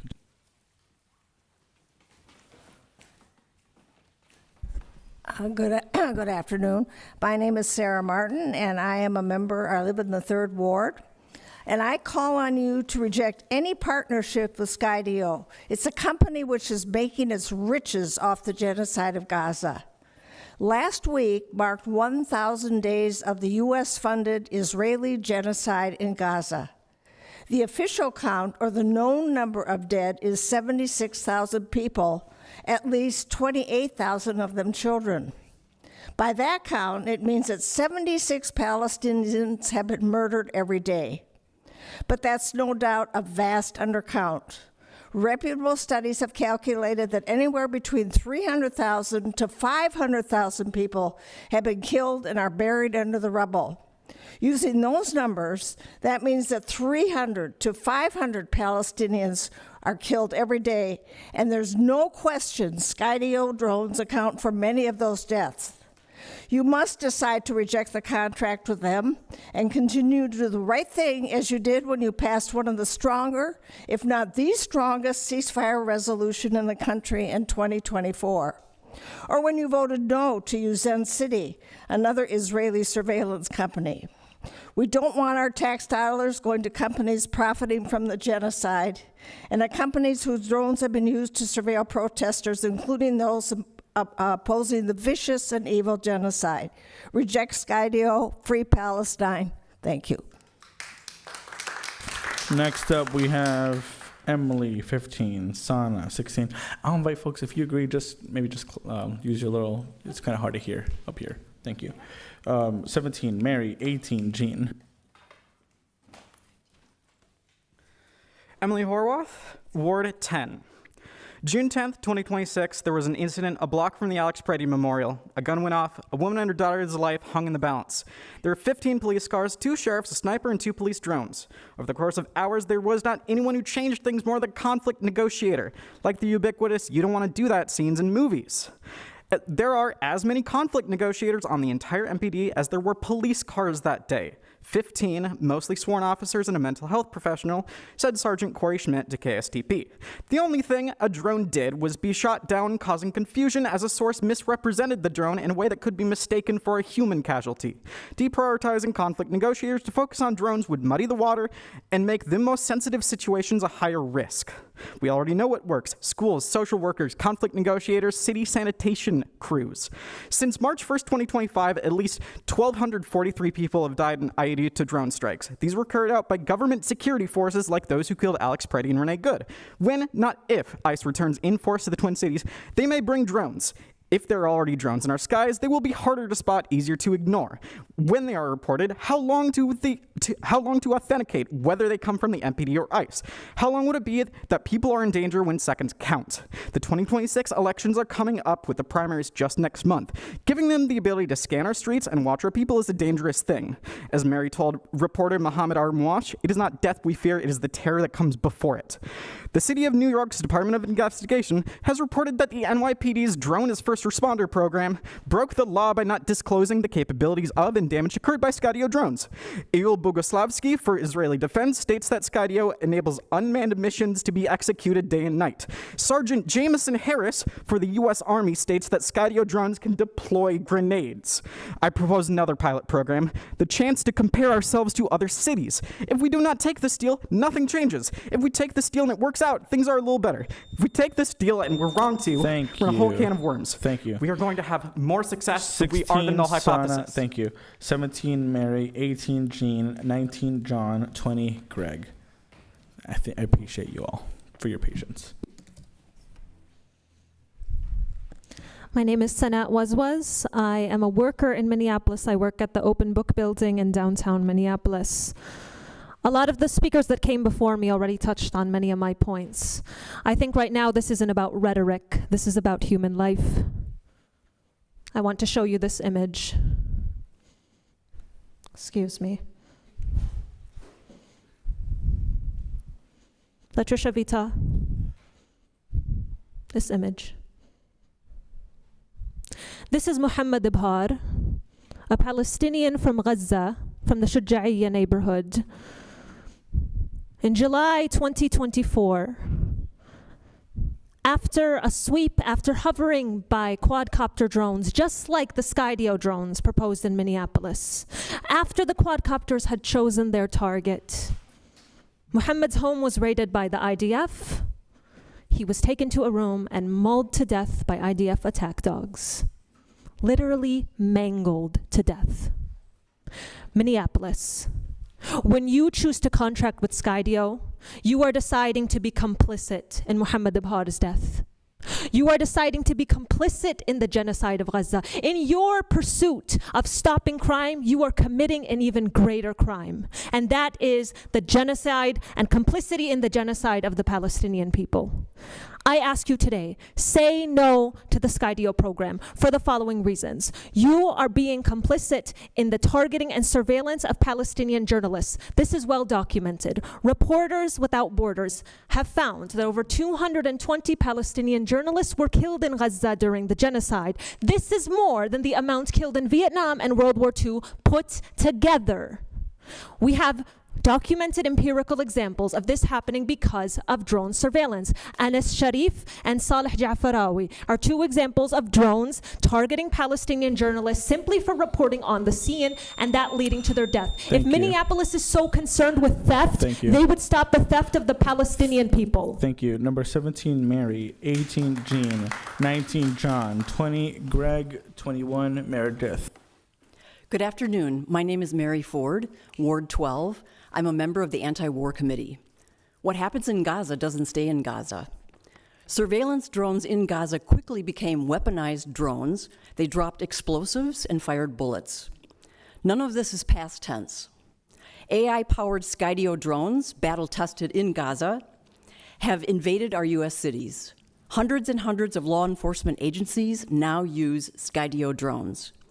The OECD, Organization for Economic Cooperation and Development, qualifies this as a severe AI incident. Why? Because through drones, U.S. domestic military surveillance has become normalized. Our civil liberties are being eroded. Our human rights are being violated nonstop. In Minneapolis, we know that bad goes to worse at the drop of a hat. I remember in late May, early June of 2020, during George Floyd, the Black Hawk helicopter swooping low and loud over my house, breaking tree branches and scaring neighbors that had banded together. The Minnesota State Patrol also flew a Cirrus spy plane over our city at that time. U.S. Customs Border Patrol collected our data using a Predator drone during George Floyd. To track and pursue targets, both ICE and CBP have purchased Skydio drones. This is not the company that Minneapolis wants to keep. We want to demilitarize police work, not militarize police work to further ridiculous levels. As a member of the Anti-War Committee, I ask you to vote no to the Skydio contract. Please don't use Skydio drones against my neighbors. Thank you. Number 18, Jean. My name is Jean Burns. I live in Ward 4. So many people have spoken so powerfully about why not. I want my council, I know my council person won't do this, but I want you all to look critically at the presentation we were given. I didn't take notes, but there was a lot of data missing about how much things cost. For instance, he said that it would cost $150,000, just $150,000 to have those 2 drones on patrolling Ward 4, just $150,000. How much will it cost for the whole city? How much will it cost once they analyze what it does? Will people say, yeah, we want more of them? I want you all to look at that presentation and consider all of the ways in which data was missing, all of the facts and how biased it was. And I stand here in opposition to this drone program. And every single neighbor, I helped collect the over 300 signatures for the petition against this in our wards. And not a single person I talked to in our wards or outside were supportive of this. Not a single one. Thank you. Number 19, John. 19, John. That's actually me now. Okay. John had to leave. So. Number 20 will be Greg. 21, Meredith. 22, Heather. Well, my name is Bethany Lorraine Piety. I live in the Falwell community and have served as an MPS educator on the North Side for 15 years. I'm queer, I'm a widow, I'm a mother, and I also am an advocate for my students and families. I serve on the North Side. Please note, I'm here as a community member first and do not represent my school district or union with my words, but they are part of my identity. In my service to the North Side, I have witnessed countless acts of police brutality. My community and students reported an increase of anxiety and distrust towards each other and the police during Operation Metro Surge. My community deserves an opportunity to allow their nervous systems to heal so that they continue to do the good work that is happening each day in our classrooms and our community spaces. The presence of drones will simply serve to activate an already activated community. Again, the presence of drones will only serve to activate an already traumatized community. The presence of drones will increase the harm perpetrated against North Side residents. Drones do not need to be a part of our history on the North Side. The presence of these drones in our community, when I understand how they have been used historically, deeply concerns me as a historian, community member, and advocate. The presence of drones from the very same government contract that the federal government uses against Palestine is grotesque and sends a message that we support the genocides they are perpetrating. Do not put Minneapolis's name on yet another genocide perpetrator list. What would it look like to put people before profit in this case and move away from the potential for even more bloodshed on what we all know is stolen land? So I love our North Side community, and it needs space to heal and rebuild that trust amongst each other. We've had a complicated history on the North Side, and drones do not need to be a part of this history. Thank you. Number 20, Greg. Hello, members of council. My name is Greg Lind. I live in Ward 8. I'm a data engineer by trade. I'm speaking against this Skydio pilot program. I want to focus on 4 aspects: unclear trial goals, unproven mission effectiveness, mission creep, and regulatory inadequacy. Unclear trial goals with no stopping criteria. There are no defined goals or success criteria for this trial. Metrics will be collected about response time and other factors, but is there any measurement outcome that would stop this program from going forward into a full contract? If not, then this is just an operations test and not actually any kind of experiment or trial. Ineffective at mission. No peer review or independent study links drones to crime reduction in any jurisdiction in the United States. Drone companies cite operational metrics like response time because that's the only things they have. And since they use those as both their outcomes and their operations metrics, they can juice their own stats on this.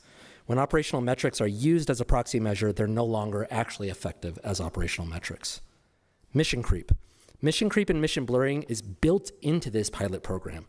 If it's a emergency response program, then why are they badged in police livery? And if it's a policing program, then why is it being housed out of MFD property? And this is confusing. If you want to consider emergency management goals with drones, maybe that's been successful in other jurisdictions, but this is clearly a policing action.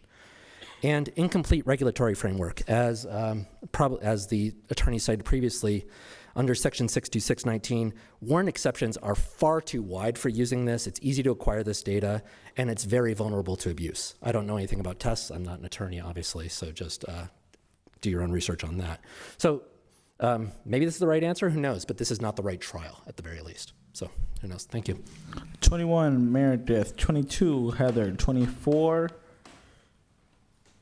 Rodham. 25, Laura. 26, Grace. Meredith went first, so that was like the little remix we did. So my name is Heather Hinkle. I'm a resident of Ward 5, and a lot of my neighbors have already said how I feel about this contract, right? This pilot program. I want to talk a little bit about Skydio as a company. They're a private company, so they do not have to disclose any of their financials to the public at all. This is not a very transparent kind of business model, so we can't even say how much money they've made off of selling drones to countries like Israel.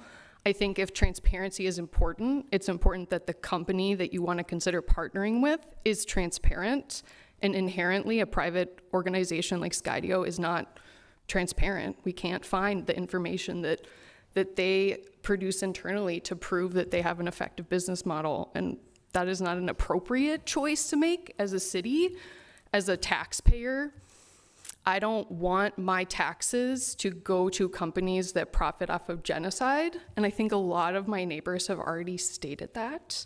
I also think that your constituents will remember your votes today, and they will bring that information with them to the poll when you guys are up for re-election. So I do want you guys to consider that as well, and actually listen to what your constituents want without having already made up your minds for your vote on this contract. Thank you. Number 24, R. Herman. 25, Laura. 26, Grace. 27, Allison.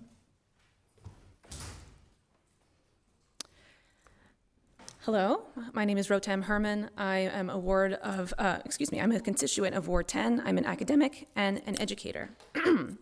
Excuse me. I am also an Israeli American, and as such am very deeply concerned about the Skydio proposal for several reasons. First, I have seen the normalization of such technology in Israel firsthand, and how its use and abuse becomes expected, even deemed necessary, in more and more situations than it was ostensibly planned to be used. I have seen how this normalization gradually deteriorates moral standards, legal protections, and the humanity of both the people using it and the people against whom it is used. Second, I believe that using the same surveillance technology here as is being used in a genocide against Palestinians could be reasonably understood as an endorsement of Israeli crimes, and that we should avoid such an endorsement at all costs. Lastly, having seen how this technology is used in Israel and in other parts of the US, we should avoid opening the door to the same terror and abuses happening to Minneapolis residents. Rather than opening the door to this kind of surveillance, I believe we should instead refocus efforts to protect protesters, free speech, freedom of movement, and the human rights of all our citizens. Thank you. Number 25, Laura. 26, Grace. 27, Allison. 28, Mercedes. Hi, my name is Laura. I'm a resident of North Minneapolis in Ward 5. Residents in North already know what the problems are, and allowing drones to surveil us is the wrong solution to the problems being cited. A neighbor of mine recently had illegal dumping occur on their lot. Like most illegal dumping, it occurred when no one was watching, so there was no 911 call. 311 had no interest in the video that they had of the dumping incident, and they were also told that now that they had this stuff on their property, they had to clean it up within a week or get a fine. Drones won't fix any of that. When a service is free, you are the product. So we can just look at Flock to see how surveillance data is used freely by ICE and other law enforcement agencies to harass vulnerable communities. It's also well documented that surveillance data is poorly protected and often misused. You can look at law enforcement misuse of surveillance data and tools to stalk and harass intimate partners and exes as an easy example. Skydio, Ring, Flock, and other companies that offer surveillance bill themselves as security companies, but in reality, they're just data brokers selling the information obtained through their surveillance to the highest bidder. North Minneapolis is already overly surveilled. You can easily look at maps of existing license plate readers and Flock cameras to see the concentration in North Minneapolis. If this surveillance was so amazing at solving and preventing crime, we would see its use in South and Southwest Minneapolis too, but is conspicuously less evident there. Lastly, while the pilot for this program is free, its continued use is not, and I'm not so naive as to think this is a one and done situation. Please vote no. 26, Grace. 27, Allison. 28, Mercedes. 29, Megan. Hello, Council. My name's Grace Brunfeld. I've been a Minneapolis resident for 6 years. I live in Ward 10 currently in the Uptown neighborhood. Like many people that came today, I prepared a lovely, well thought out speech for you all about the Minnesota statutes and the vagueness of them and the concerns about, terrorist designations and where this data is going to be used in the federal government. But many people have raised those points, thankfully, so I get to use my time for something else. Councilmember Chavez, you rightfully asked us to show respect to the council when you introduced the public comments. On the TV, when we're in the room, we actually can only see the speaker. And I just want to acknowledge that the respect needs to go both ways. In the 10 minutes I've been in this room, Councilmember Vita has been on her phone for about 85% of that time. And I can't help but be frustrated, even as a non-constituent of you, like that so many Ward 4 people came today, took time off work, took time to prepare well thought out statements, and it feels like you're doing the active listening thing when you're in a meeting you don't want to be in, where you're like looking up every 5 seconds. So I just want to make that known and ask for the mutual respect, please, to your constituents, and just to continue this advocating for the people and what they actually want. If folks can please keep it to the topic at hand, which today is the drone conversation. Next up, 27, Allison. 28, Mercedes. 29, Megan. 30, it's hard to read, but I think the first name starts with a B. Am I good? Hello, council members. My name is Allison. I'm a Ward 9 resident, and I grew up in Southwest Minneapolis and graduated from Washburn High School. I'm also a member of Twin Cities Democratic Socialists of America. I'm here to ask you to vote no on the Skydio drone proposal because it will actively endanger our community rather than protect us, and Minneapolis residents do not want to fund a company and technology that is complicit in war crimes and crimes against humanity in Palestine. We just heard about the Civil Rights Department's work, one pillar of which is ensuring equitable city contracting. How is contracting with the weapons manufacturer Skydio, who worked with Israel to commit war crimes and crimes against humanity in Palestine, equitable contracting? Have you forgotten that Israeli Prime Minister Benjamin Netanyahu has active warrants for his arrest for war crimes and crimes against humanity? Have you forgotten that the UN has ruled Israel is committing a genocide? And Skydio happily profits from these crimes. Apartheid South Africa fell when governments and companies worldwide finally chose to boycott and divest from companies complicit in apartheid. That is the choice that you have before you today. And have you forgotten your police department's relationship with our community? You really think you can bring military-grade drones into our city and promise us MPD won't abuse them? When MPD has failed miserably to keep up with the consent decree and done nothing to gain our trust? We have already seen how surveillance technology is abused and used illegally by other police departments across the US, and you think MPD will do better than them. Minneapolis residents do not want our tax dollars to fund a company complicit in genocide and war crimes. We do not want that company using the same technology in our own city. So please be on the right side of history, protect your own residents, and don't fund a genocidal company. Thank you. 28, Mercedes. 29, Megan. 30, B, first letter in the name. Number 31, Natalie. 32, Kat. 33, Emily. And sorry that I'm saying names really quickly. It's just we have 2 other items today, too. I want to make sure we don't lose quorum. Hi, good afternoon. My name is Mercedes Raymond Schneider. I've been a resident here for 6 years. I'm a massage therapist. This past weekend, my story reached over 700,000 views. My video went viral, and I spoke out about what happened to me at Halo Healing Therapies here in Minneapolis and my concerns about the camera evidence handled by the 1st Precinct Minneapolis, Hennepin County Data Collections, and Responsible Authority. This is not about me anymore.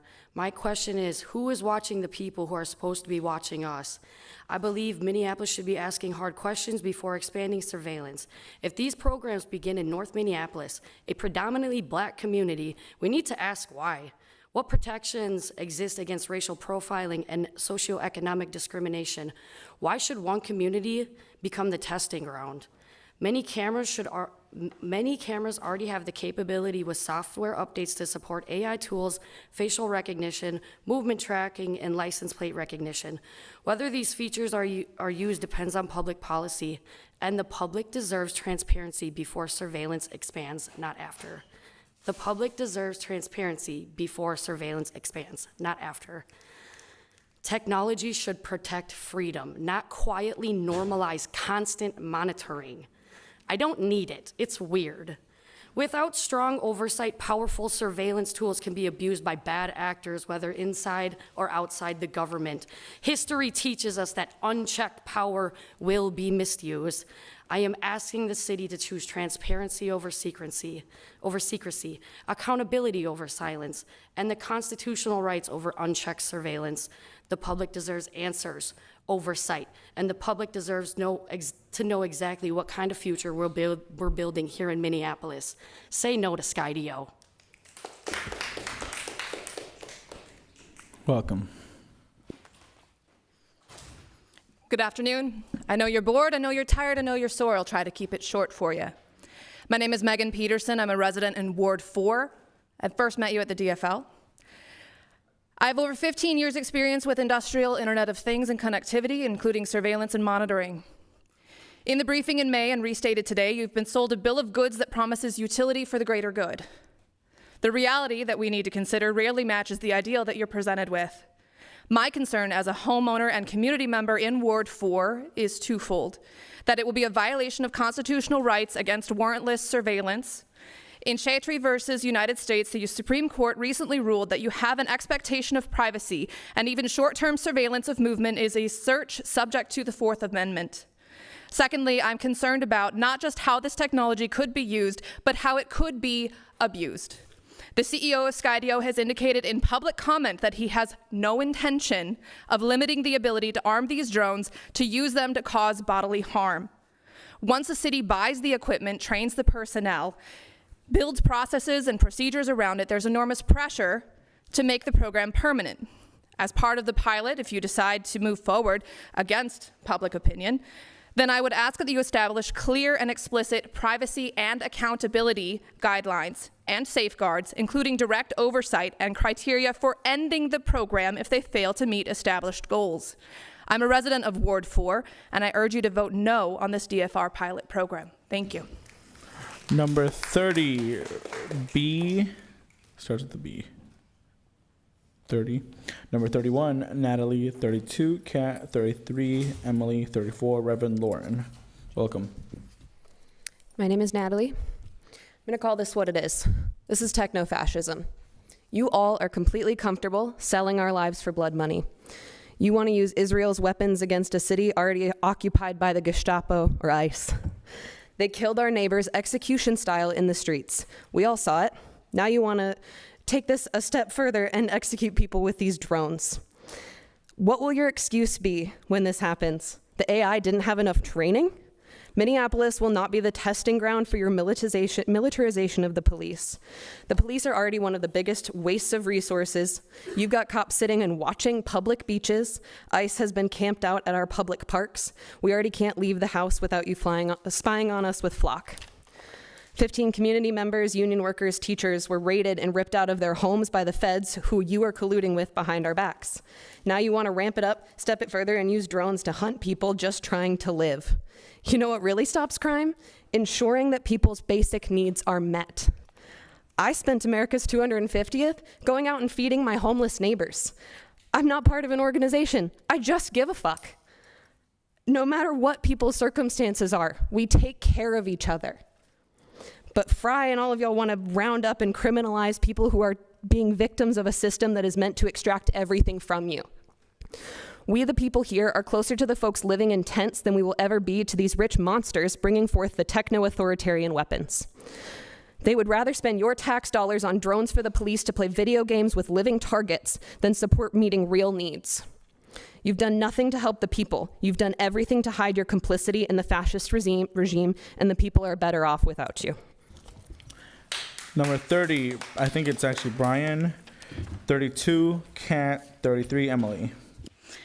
Hi, my name is Kat, and I've been a resident of Minneapolis for not very long. I honestly was coming up here and planning to strike the tone that everyone understood the seriousness of what was going on, but I've watched the last several dozen people walk through here and had blank stares from the committee at not every one of them, but a good portion of them. It's been very disheartening to see, like, we're talking about the futures of our families and the people we care about, but regardless, let me make it clear, let me set aside the politics. This is like a breaking point for your constituents. I mean, there's a saying about bread and circuses, right? And right now, the government is attempting to crack down on the internet, which, as we know, is a big distraction for my generation and above. You know, you're getting rid of the circus. People are going to want to go outside, and now they're going to have drones watching them whenever they want to step outside. Like, this isn't going to last. And I think that a part of most, I think politicians have to know this, because otherwise you wouldn't be making drones or like making contracts with drone companies to spy on us if you didn't understand that people were reaching a breaking point. So you can try to keep stopping it with security drones and all that, or you can like do the right thing and stand by your constituents now and not sell them out to a literal genocidal state. Thank you. 33, Emily. 34, Reverend Lauren. 35, Avery. 37, Bethany. 38, Zach. I'm Reverend Lauren McGrail, and I'm representing the Minnesota Christians for a Free Palestine. Before I give our statement, I want to just say a few words about myself. I'm a recent person who moved here in February from Maine. So one cold place to another in the middle of the surge. And before that, I served my church in Palestine, living in occupied East Jerusalem, working with the YWCA of Palestine. I went in and out of Gaza. Many of my friends are dead because of drones like this and our government working with Israel. So this is also very personal to me, not in the way that everyone else has expressed. But let me give you the statement from the organization that I joined as soon as I could. We, Minnesota Christians for a Free Palestine, are a community of Christians who are called to use our public voice and collective power to advocate for peace, challenge Christian Zionism, and resist all forms of empire. We do this by mobilizing against the use of our tax dollars to perpetrate the genocide of the Palestinian people. We stand in solidarity with the Palestinian people by supporting the Palestinian call for boycott, divestment, and sanctions. We celebrate and support our mainline churches that are taking principled stands against companies that are profiting from the illegal settlements, ongoing violence, and genocide. We commend the General Assembly of the Presbyterian Church, USA, for its recent decision to divest. Thank you. Number 35, Avery. 38, Zach. 39, Arlene. 40, Josiah. Welcome. Hi, my name is Avery. This is my first time going up and speaking to a council like this. I like politics, but I haven't been very active myself. I think that, you know, a lot of my colleagues here are saying very similar things. You've probably heard a lot of arguments about why the drones are bad, but I want to speak to kind of public position.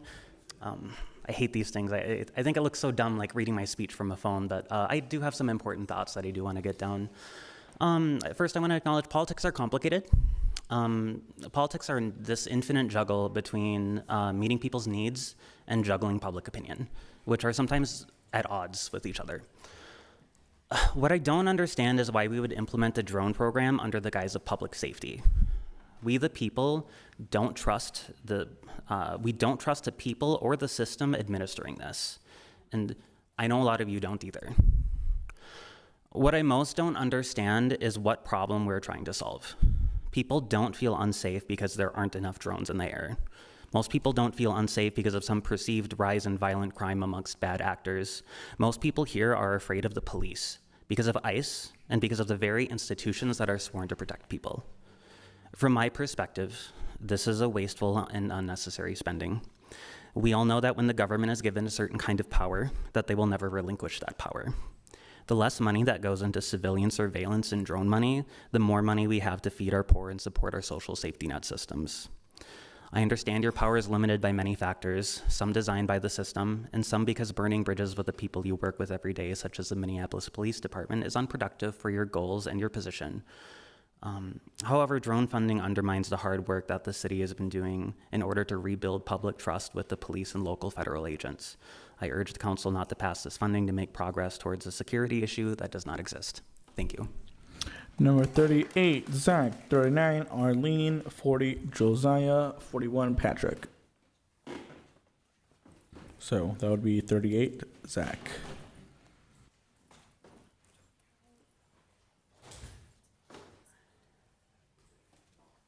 Hello, my name is Lavish. I live in Ward 13.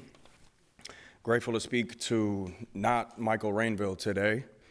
Do you guys remember Jamal Khashoggi, the American citizen and Saudi journalist that was chopped into pieces and put into a barrel of acid in the Saudi consulate in Turkey? That was in 2019. Do you guys remember the pagers that exploded in Lebanon, killing over 2,000 people and injuring over 3,000, 60% of which were children under the age of 12.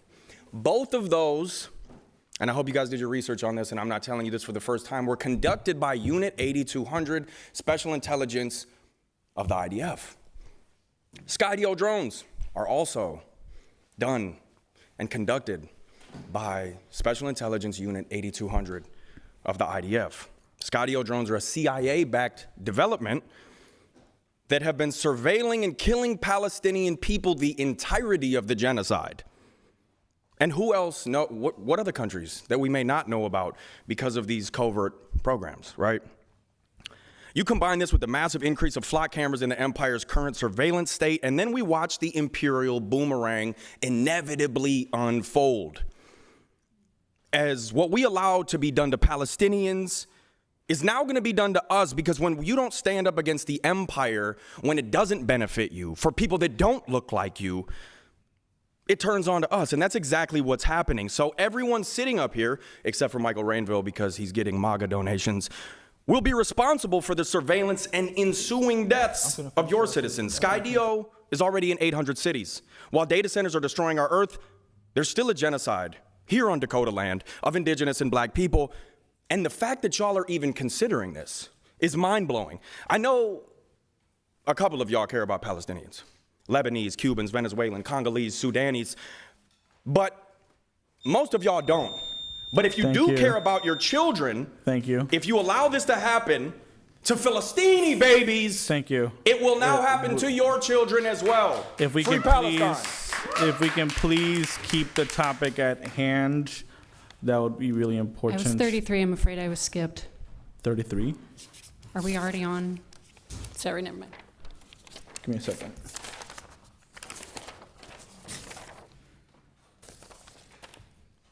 Emily? Yeah, welcome. Oh, thank you so much for letting me jump in. What number was that? I'm We're 33. It's 33. 33. The next person would be then 39, Arlene. Okay, yep. Hello, hi. I have lived in Minneapolis since 2007. I have been a homeowner here since 2016, so I do have some money invested in this place, and I truly do not want my real estate tax dollars going to a company that is part of a genocide. This vote should have an incredibly obvious answer. I did hear someone talking earlier about the cost projections of these drones, and I even heard the words cost savings. But there are plenty of ways to save money. The Minneapolis police could just assault people less often. I have been in the LIM system. I have looked up the amounts of the settlements, the payouts that people receive when they sue the city, and it is an enormous amount of money. People used to think that body cams were going to help solve crime, but they seem to be turned off at very critical moments. The drones also would not help solve crime. Terrible ideas often have some kind of a front, a fake reason used to mask something else that is not being said out loud. I do not believe these drones would help the people of Minneapolis in any way, shape, or form. I'm sure someone has tried to tell you that they will. That is not true. Minneapolis does not need to turn into Big Brother from 1984. Thank you. Number 39, Arlene. 40, Josiah. 41, Patrick. Thank you all for your patience. So just ask, please keep it respectful. All right. Thank you. I'm happy to be here. My name's Arlene Matheson. I live in Ward 11, and the comments have echoed what I feel the comments have really echoed. I retired early to dedicate my time to climate action. I want to see the city spend money on climate and other things that help people, not these false solutions. Flying cameras aren't going to actually help anybody any more than AI is going to solve climate change. So thank you. Next up, 40 is Josiah. 41, Patrick. 42, Derek. 43, A. 44, Bitch.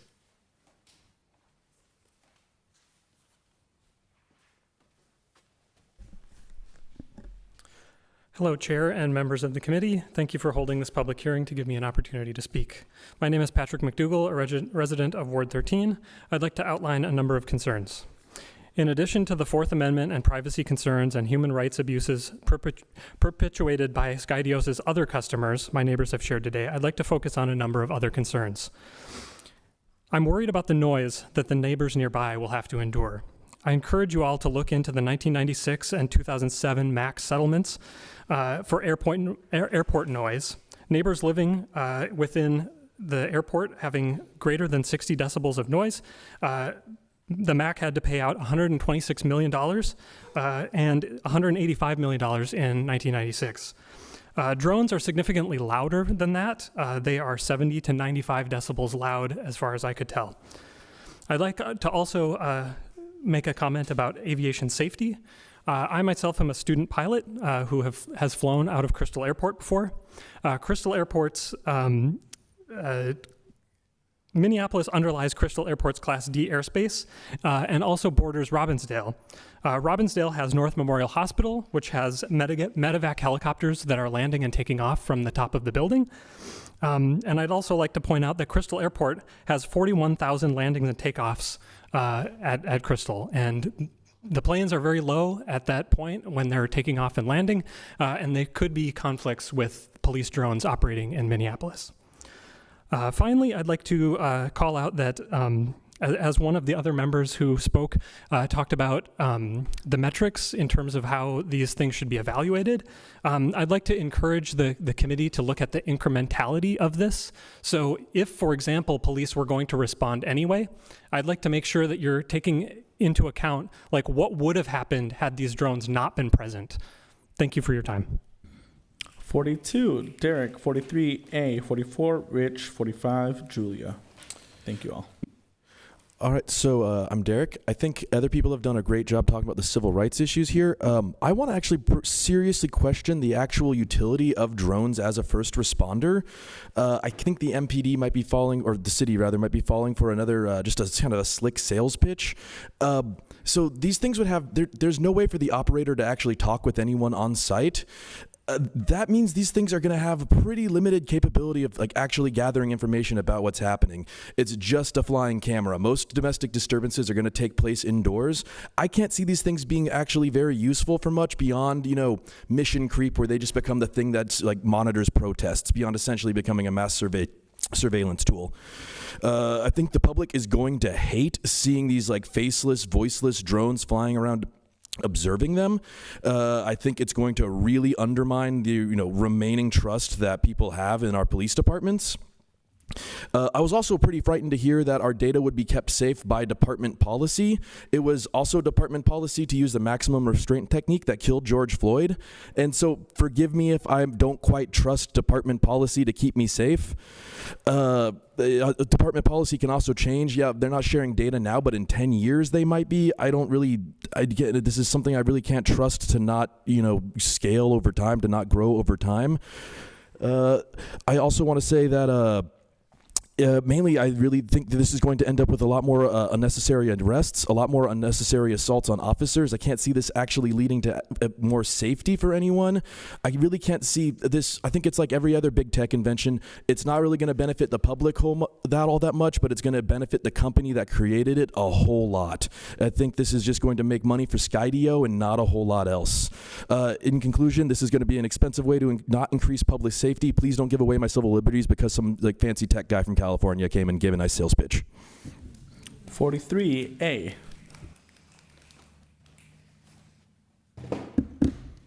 Hello, everyone. Everyone else has made such good points. I'm really getting down the list here. But anyway, I wanted to bring up search and seizure laws. I don't know if you all are aware, but there's plain view doctrine. I really question what that means when you can have telephoto lenses and like infrared cameras and heat cameras and such that fly over people's houses. I also worry about them setting up things like what they would have at the state fair, which essentially they just have drones in the air providing like 24/7 surveillance all the time. Which I don't know if you've seen that at the state fair, but look for it this year. I would also, we're getting down there, so stay with me. I'm mad that you guys have money for this when we don't have lifeguards. I mean, give us lifeguards, not this stuff. Also, I've been trying to get a hold of data for, flock cameras for months now, going on 6 months. It's court ordered that I should be able to get a hold of this. My request was denied. It's now being appealed. I appealed probably 4 months ago. I know that department is backed up, but again, get rid of these flock cameras as well. Also, if you guys can't give me data for this, will you give me data for other things? And the answer is probably not. And then there's going to be another court finding in a couple of months saying that, all this footage and all the findings from these drones are also public information. And you know what? You guys are going to drag your heels on giving that information as well. So, get rid of the flock cameras. Do not accept this and release all of the publicly available information that should be publicly available from all existing ALPRs. I know you guys use other ones. I know that there's some off-brand ones. I imagine they're cheaper and they make people less mad, but they need to go as well. Thank you. Number 44, Rich. 45, Julia. 46, Natalie. 47, Asher. And last, 48, Hassan. Mr. Chairman, members of the group, my name is Rich Neumeister. I'm one of the foremost folks on privacy and open government in the state. Been doing it for a half a century, and I know some of you. Some of you have even referred folks for me to talk to on some of those issues. What I want to be able to talk is about 5 things I think you need to do if you're going to go ahead with this study. I helped write the law in 2019. I'm familiar with all these dynamics. In the dashboard, you must make sure all information is available on the dashboard. The exception of the law, the case number, also other information to where, and also put on top of the dashboard that people will be able to see where the drones go, that they can do a data request. because a lot of public information is public, more detailed of why the drone was used or whatever. That brings accountability in. One, build the system so that when one asks, because under state law, there is video available and is available to the public if it becomes an active criminal investigation. I get drone video all the time, and this is where I've seen where police officers will go after people, arrest. That gives an eye for accountability and transparency. See, I haven't testified in Minneapolis in years. I'm a St. Paul kid, so can't get used to this. Number 3, and at the legislature a lot, you sit down. There's a fine line between patrolling and going out for first response in my studies of what other cities have done. So you need to look at that when you come up with some plans for this study. You in the city of Minneapolis need to have some evaluative marks if you're going to do this 75-day thing. And I would be willing to work with the chair or Council Payne, who I've worked with in the past, to have some of those, because as you know, under city ordinance, you can be more restrictive. And the real thing is that thank you, Rich. Don't have an ongoing clause that it continues past 75 days. Stop and evaluate. Thank you, Rich. And thank you very much for your time. And you can submit those to council comment if you want to work with the clerks. Next up, 45, Julia, 46, Natalie, 47, Asher, 48, Hassan. And if you wish to testify, you still can, but not required. And we also need to move on to other topics. Good afternoon, City Council members and colleagues.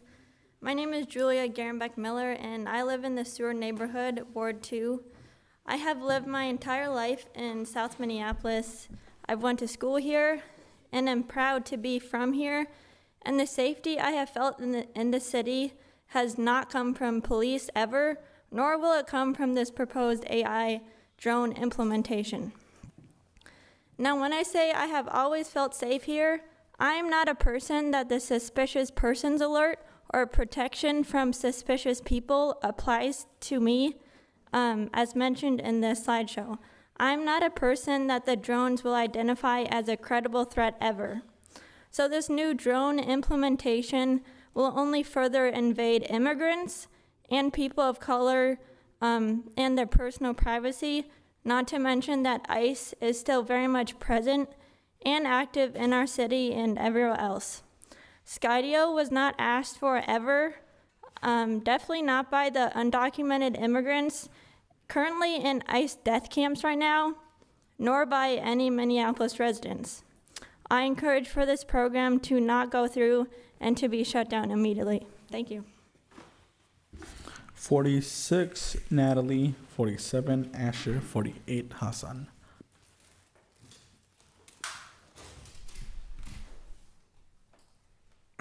Hello, thank you for having me. My name is Natalie. I was born in Minnesota. I've lived in Minneapolis for the last 7 years, and I currently live in Ward 7. I like to think of myself as a normal resident of Minneapolis. When I care about something politically, I go out and I show my support, whether that be at an event or a rally or a demonstration or a protest or whatever that might be. Earlier, we mentioned the uses of drones without warrants, which included areas that might be suspected of having criminal activity or events which might become unsafe, both of which are very open-ended. This is a very obvious slippery slope into cataloging and recording people, possibly with facial recognition down the line, which I'm opposed to.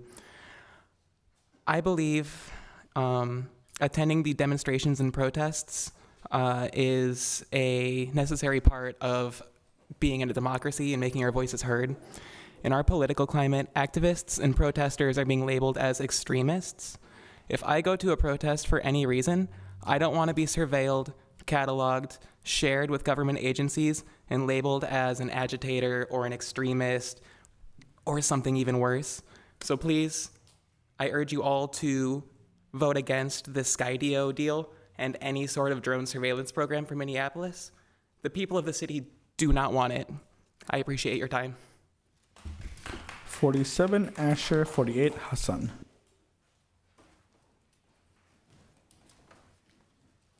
Me speaking to all the people listening over here. We've heard a lot of people speak today about the drone company's connection to the U.S.-Israeli genocide in Gaza. I had heard one person speak about the Imperial Boomerang and the weapons used in Gaza coming back to be used in the U.S., like the Deadly Exchange Program, and another speak about body cameras and its effects detailed in the book Propaganda. I wish to make it clear to all that are present, the state is not class neutral. The state is an organized committee of the ruling class, and in a capitalist system, the state is beholden to the interests of the capitalist class. This is a class war, and every tool in our class enemy is a weapon to be used against us. We must agitate, educate, and organize. Number 8, Hassan.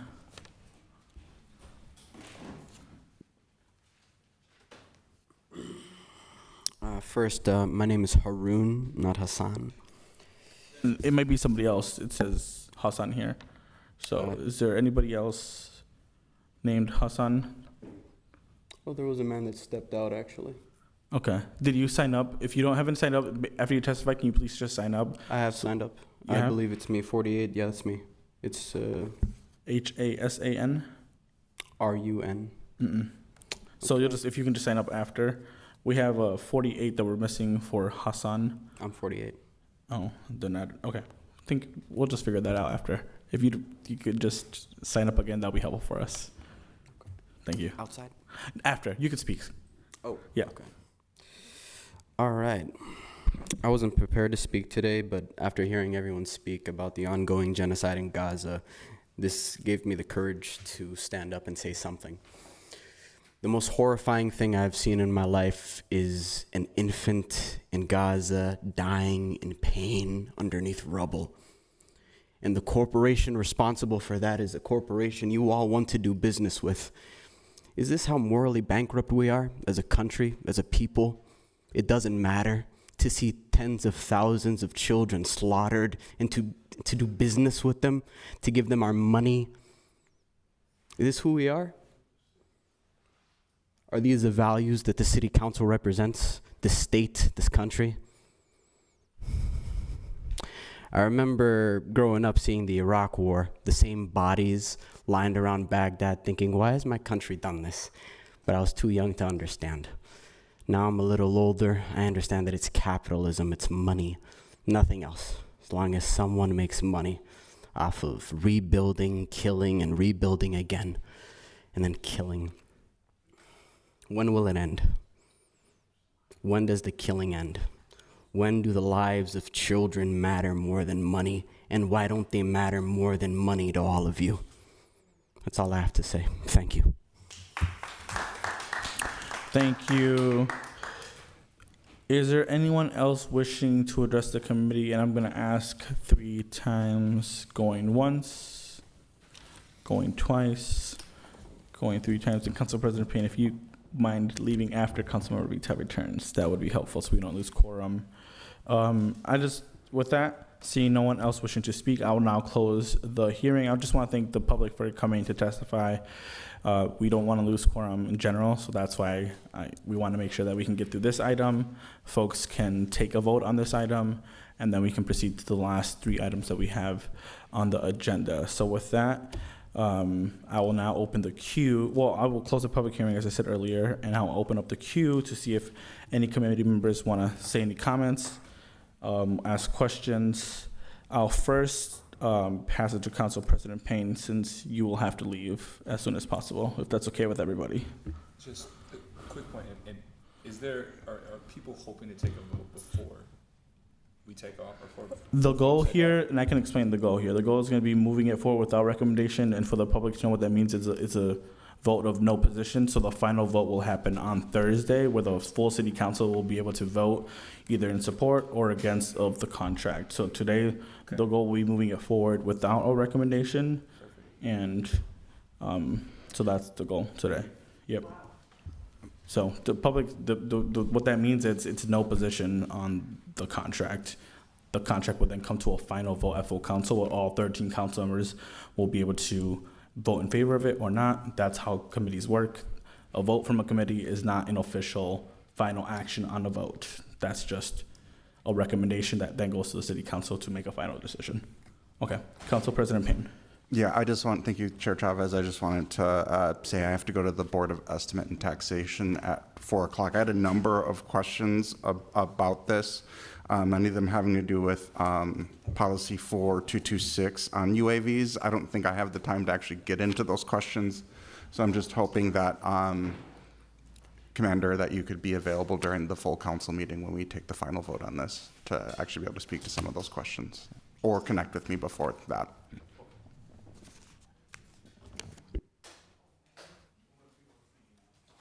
Council member Whiting. And confirm we don't lose quorum with 4 people, correct? That's correct. Good. Cool. Thank you, Chair Chavez, and thank you to all, I think, 49 folks that have come and spoke. Right, I'm writing down here, right, I think I have 37 individual concerns from members of the community today about specific things related to the Skydio contract. And so I have a large list of questions, and so for whoever it makes the most sense, DC, if that makes sense for you, happy to kind of walk through them.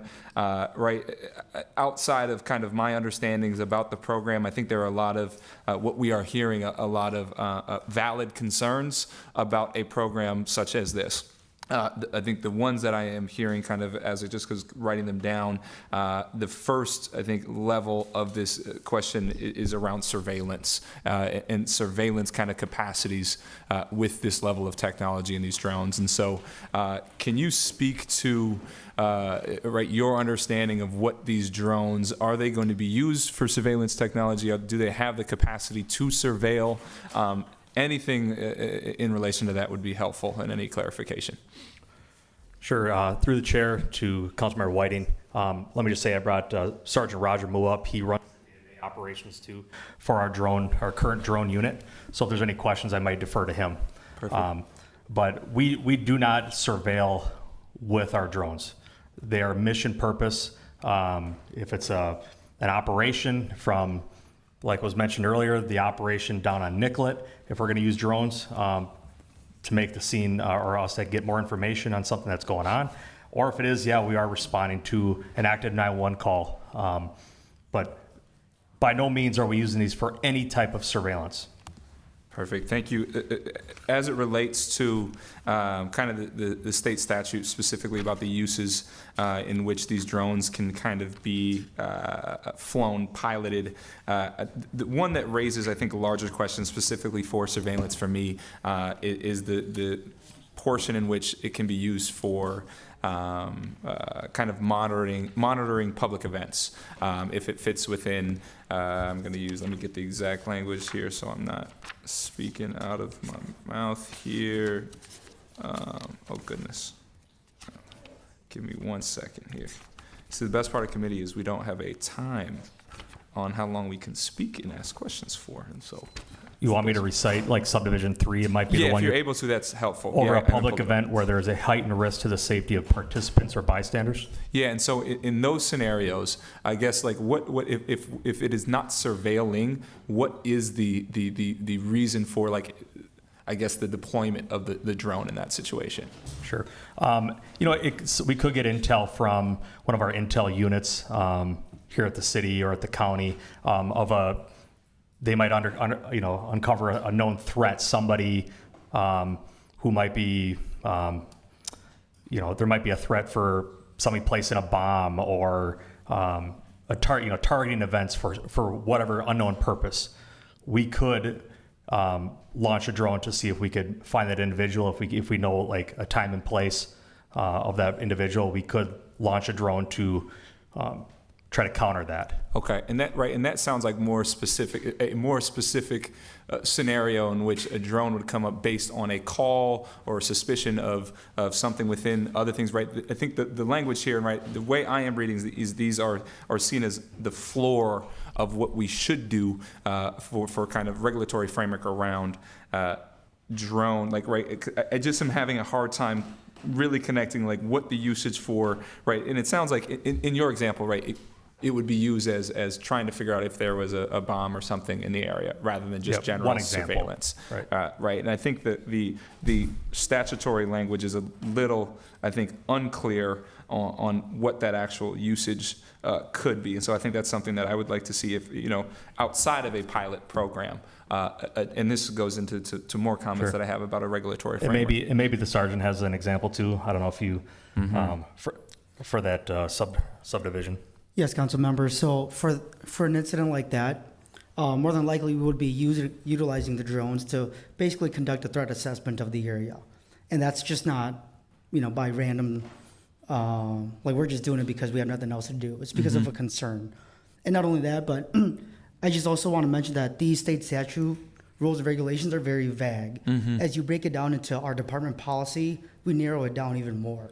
So for this incident here, for subdivision number 3, in order for me to even utilize a drone, I have to notify my chain of command. They have to approve it first. So we have our own approval process as well before I can even utilize a drone for something like this. Yeah, and right, and I think, looking at our policy, it distills it down harder to kind of get the approval for, but I think that the reasons for the launch still stay the same. And I think that's where my, I think, hesitation lies of, right, if it has to be one of the 11 or I think like 7 reasons to launch the drone, but then department policy, MPD department policy is just on approval for, right? It's approval based on one of the 11, right? And so I think that we have to have some regulatory framework that goes farther than what the state statute does here.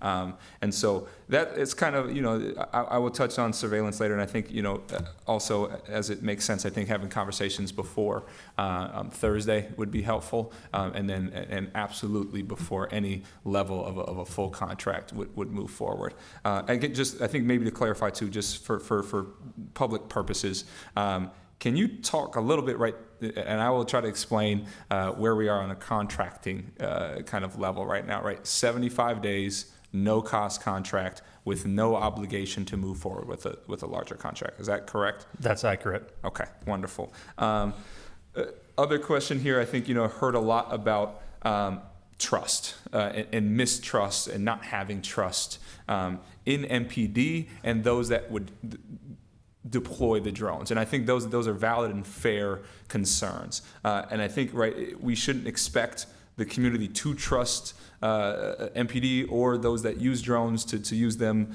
in a way that is within bounds of this. I think that is our job, is to create a regulatory framework and controls and processes that alleviate any level of unaccountability in this frame. Can you kind of maybe talk to if Skydio has in other jurisdictions gone farther than what kind of their state statutes do? Or is that, I guess, is Skydio open to, I guess not even open, it would be our more or less ability and implementation of, but how would a regulatory framework given out through the city council or the city of Minneapolis be used to kind of implement these drones? Would that get in the way of kind of this process? Or is this like the state statute kind of sees like, oh, this is the golden standard of what the implementation of these kind of drones are? And sorry, that's a I know, not very clear question. I can, or Yeah, I think I can answer that, council member. So in regards to Skydio, their framework is going to be dependent on what we set. So whatever standards we set, they have to abide by that. Obviously, the rules and regulations between each state are going to be different. So we'll follow the guidelines from state statute in relation to our department policy, as well as the rules within the FAA, but then we can narrow it down tighter depending on what everyone wants. Great. Yeah, you knew my question more than I did, so thank you. Yeah, I think that was my question. Is like, can we confine what that is within Skydio kind of? And we can. Okay, wonderful.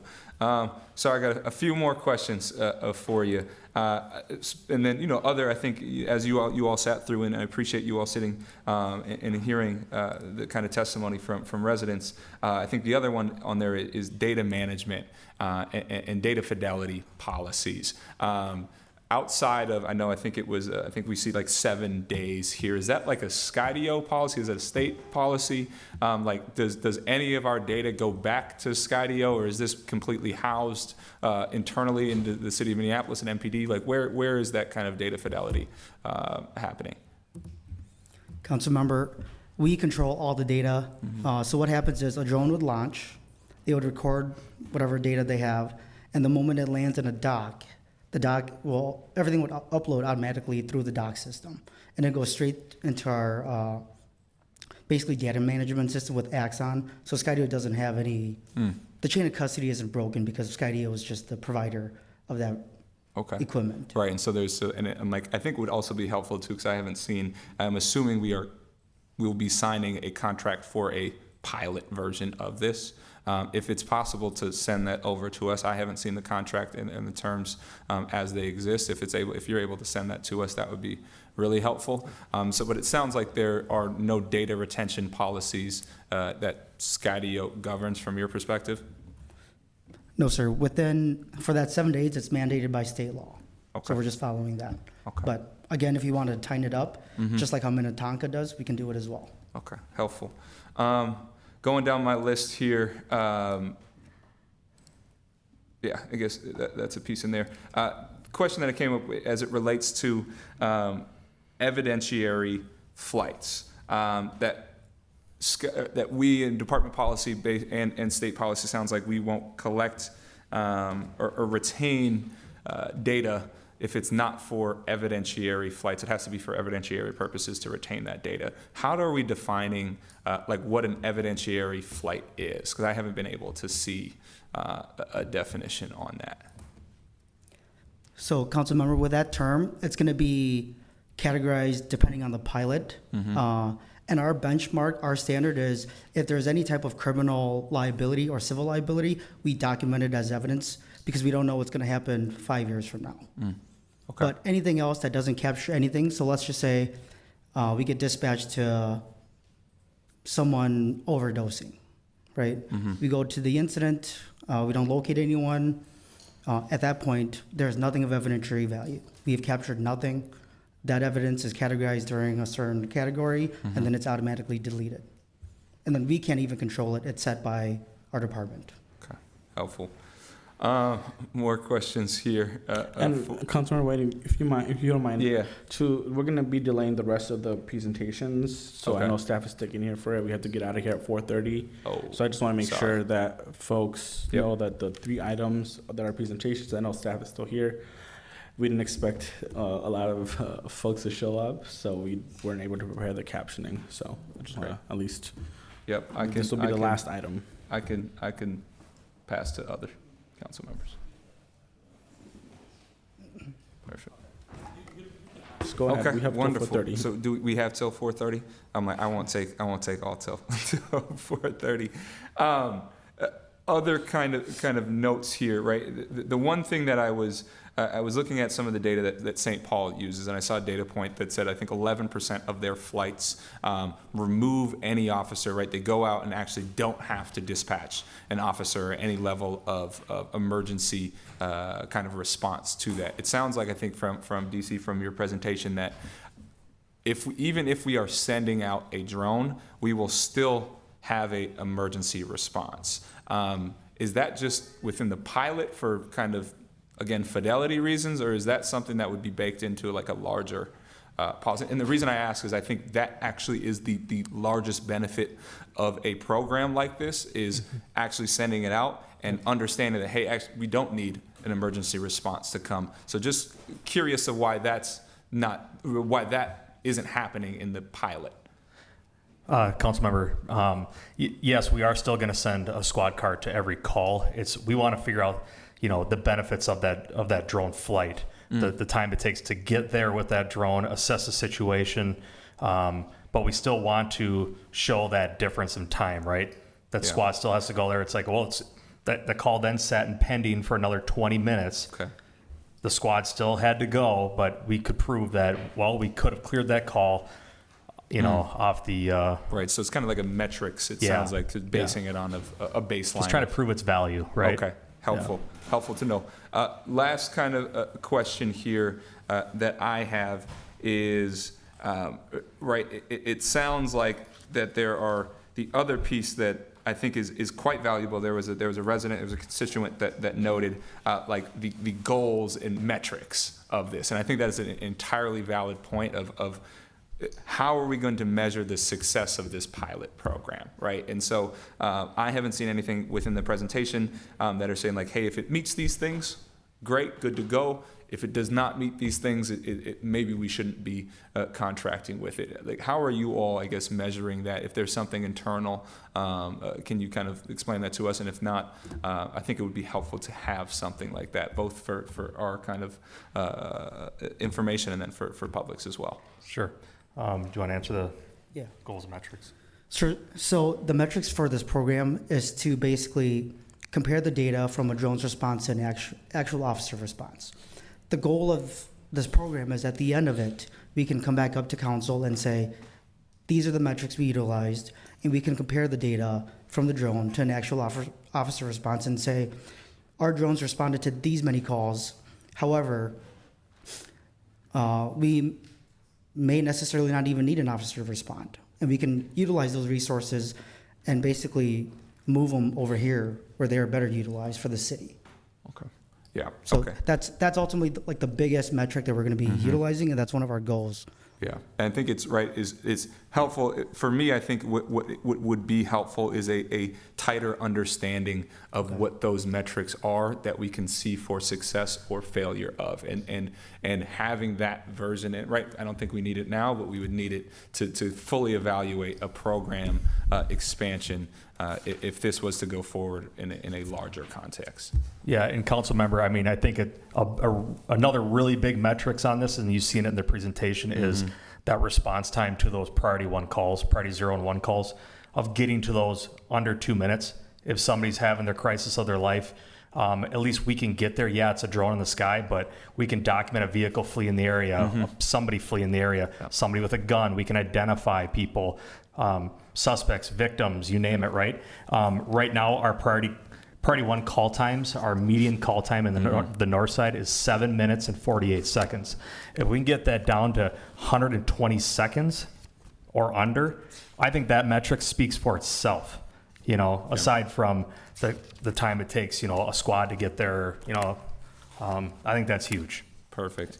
That was my last question, and just I think and so thank you all. Just kind of where I am sitting and thinking about this too. I think there is a lot of valid concerns and hesitation about a program as such, and I think it is our job as both MPD and the policymakers that do it to actively address those concerns, build in the safeguards for this if it is going to move forward.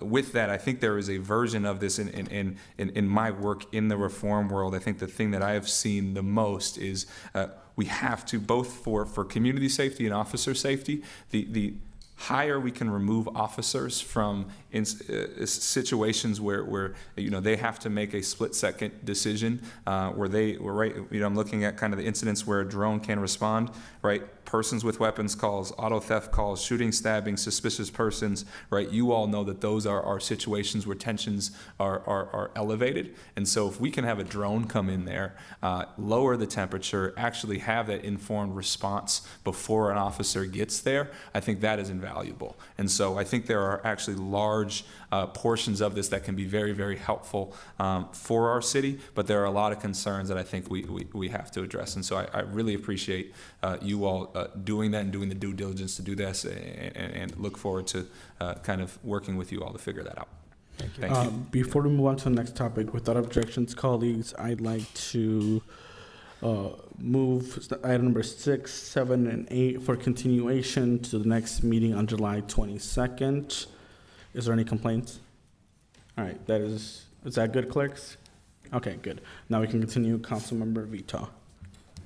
Thank you, Chair Chavez.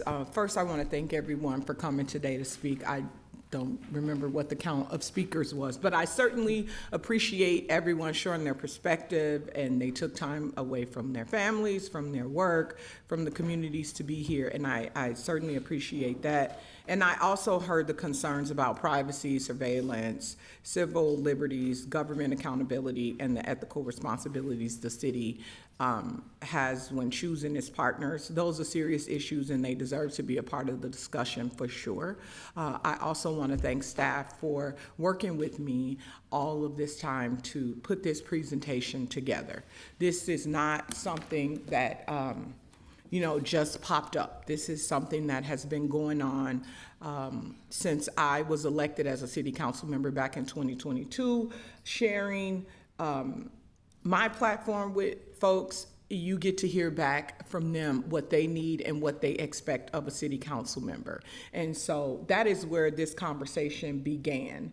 And I want everyone in Ward 4 and in Minneapolis to understand that I take my role as a city council member serious. I like being a city council member because I want to come up with solutions to help my neighbors. When someone reaches out to me and says, I'm experiencing $5,000 to $20,000 a month in illegal dumping, that's a serious issue to me. That's not something that I take lightly. That is something that I'm working every day to try to make better, because businesses in North Minneapolis are suffering from illegal dumping, and so are neighbors. And it's my job to make sure that I try to find solutions for that. When people are upset because police officers can't get to these low priority calls because the number of officers it's growing certainly. And I appreciate all of the work that's going into recruitment, but we're not there. And it's becoming embarrassing for me to keep using that as a reason why officers can't show up to calls, is that we don't have enough officers. People get tired of hearing it, and I'm tired of saying it. We have to be coming up with solutions as, I have to be coming up with solutions as a city council member for people. So when I heard about an opportunity for a first responder drone to help with some of these low priority calls for things like stolen cars or open air drug markets on Lowry and Penn Avenue that I've been dealing with for years and years and years, that people, just this morning, I woke up to a text message from someone saying, should I call all the news channels, you, the mayor, and all your colleagues, because we need help on Lowry and Logan. What are you doing about it? Like, that doesn't feel good to me as a person. I want to help those people. So I'm always going to be looking for ideas and ways to help. And that is exactly what this pilot is. This is not a long-term commitment. I've actually asked all of my colleagues and MPD not to talk about this as a long-term commitment, because I think the pilot is what we need to know. I want to use this 75 days to see if there are solutions here. I'm not trying to commit to anything without knowing if it can help or not. What I'm asking for is a pilot to see if we can get the help and the resources that folks need in North Minneapolis. And I will say, of course, I knew that there were going to be people who showed up that did not like this idea, and I welcome that. I'm not a person that needs to only talk to people who think like me. Did I know it was going to be a hard decision for me to be the council member to say, I'm going to bring this before the council? Absolutely, positively, and I'm willing to do that, because when I took the oath of office, that commitment was to do whatever I could to make the lives of the residents that I serve better. And these are livability issues, these are safety issues, and I'm going to try with everything within my power to make it better for people. So I appreciate everyone who came, I appreciate everyone who listened, and I appreciate the folks who are listening with me and want to help. We had a presentation a couple months ago, and I think within 48 hours, an older gentleman came up missing in my ward, and folks were looking for him.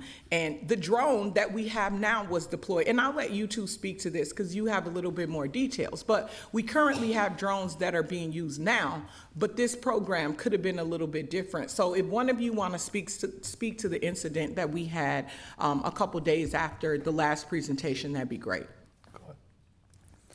Yeah, so regarding the incident that Councilmember Vita was referencing, it was regarding a missing person in North Minneapolis. And what had happened was this gentleman here had wandered away from home, got lost, and no one knew where he was. No one could find him.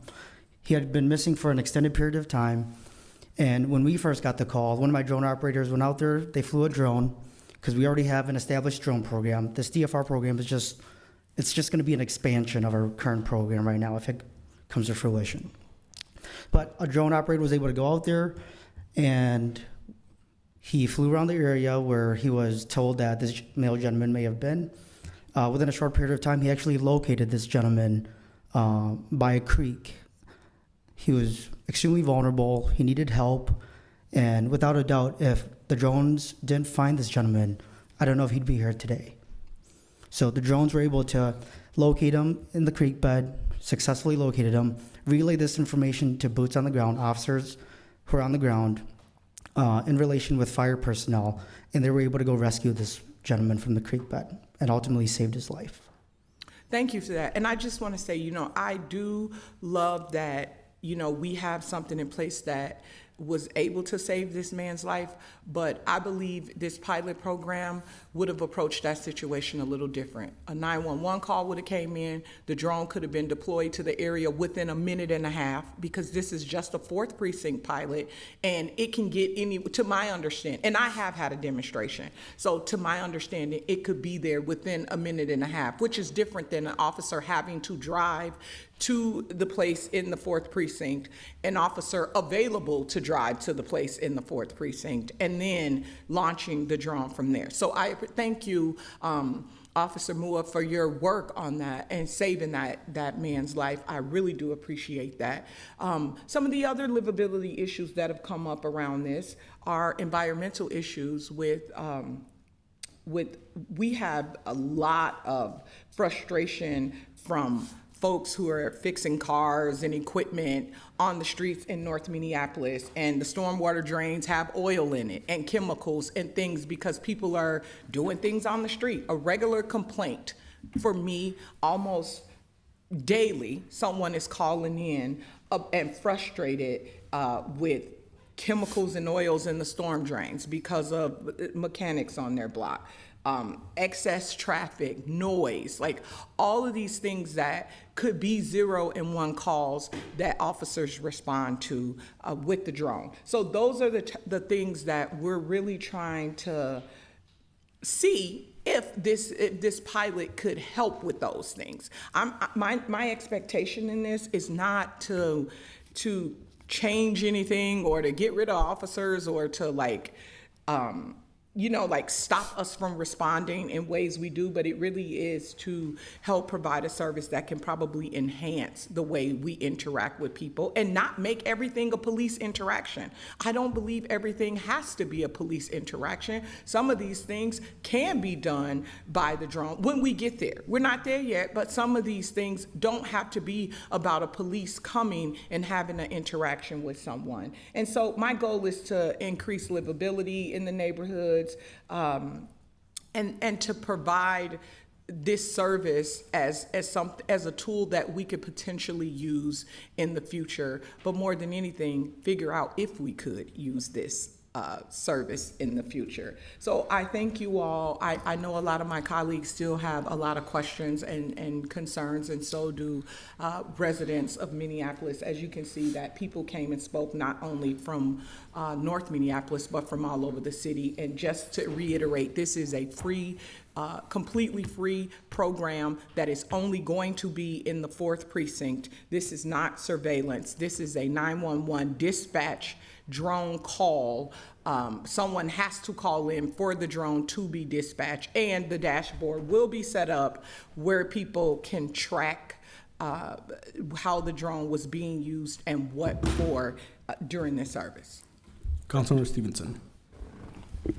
I have a lot of questions and comments that go beyond the minute and a half we have before we have to end. So please be available at full council for those questions. I just want to explain my vote today to folks who are here, just so because I'm not able to say what I need to say and ask the questions I need to ask. I'm going to be voting to move this forward without recommendation of the full council. I do not support this at all. I would like to be able to say more and ask more in the future, but we need to be able to deal with this finally in the council meeting and not just, I suspect if we voted, you know, the way that we really felt about this, that would probably be 2-2, which means that it would go to the next committee meeting, which is not good practice. So we can deal with this finally by sending it forward and having the full council deal with it. And with the remaining 30 seconds, I think I'll let you close the meeting. I'll be quick with my questions. I want to know if, and this can be through memo, if the city has done any due diligence on Skydio's federal contracts, and if Skydio currently sells drones or related services to ICE or any other DHS components, if there are any mechanisms in place to prevent them from using our data for ICE. I want to know if staff knows that in Chula Vista, they spent over $1 million in legal fees fighting to withhold drone footage, and if MPD is planning to do the same thing here. There was flight records released that at least 31 times it was used to surveil an ICE-out protest in downtown Los Angeles, which saw thousands of peaceful protesters march against the Trump administration occupation of Minneapolis, and if MPD will do the same thing here. I have a lot of questions. I'm just going to follow up over email about this. I wish I could ask the questions today, but we'll have that discussion at full council. So with that, colleagues, on the motion to move this forward without recommendation, all those in favor say aye. Aye. Those opposed say nay. Abstentions. All right, the final vote will happen at full council next week. Colleagues, with that, I believe we dispense with all of our items, and seeing no further business before us, I would declare this meeting adjourned. Thank you. Thank you.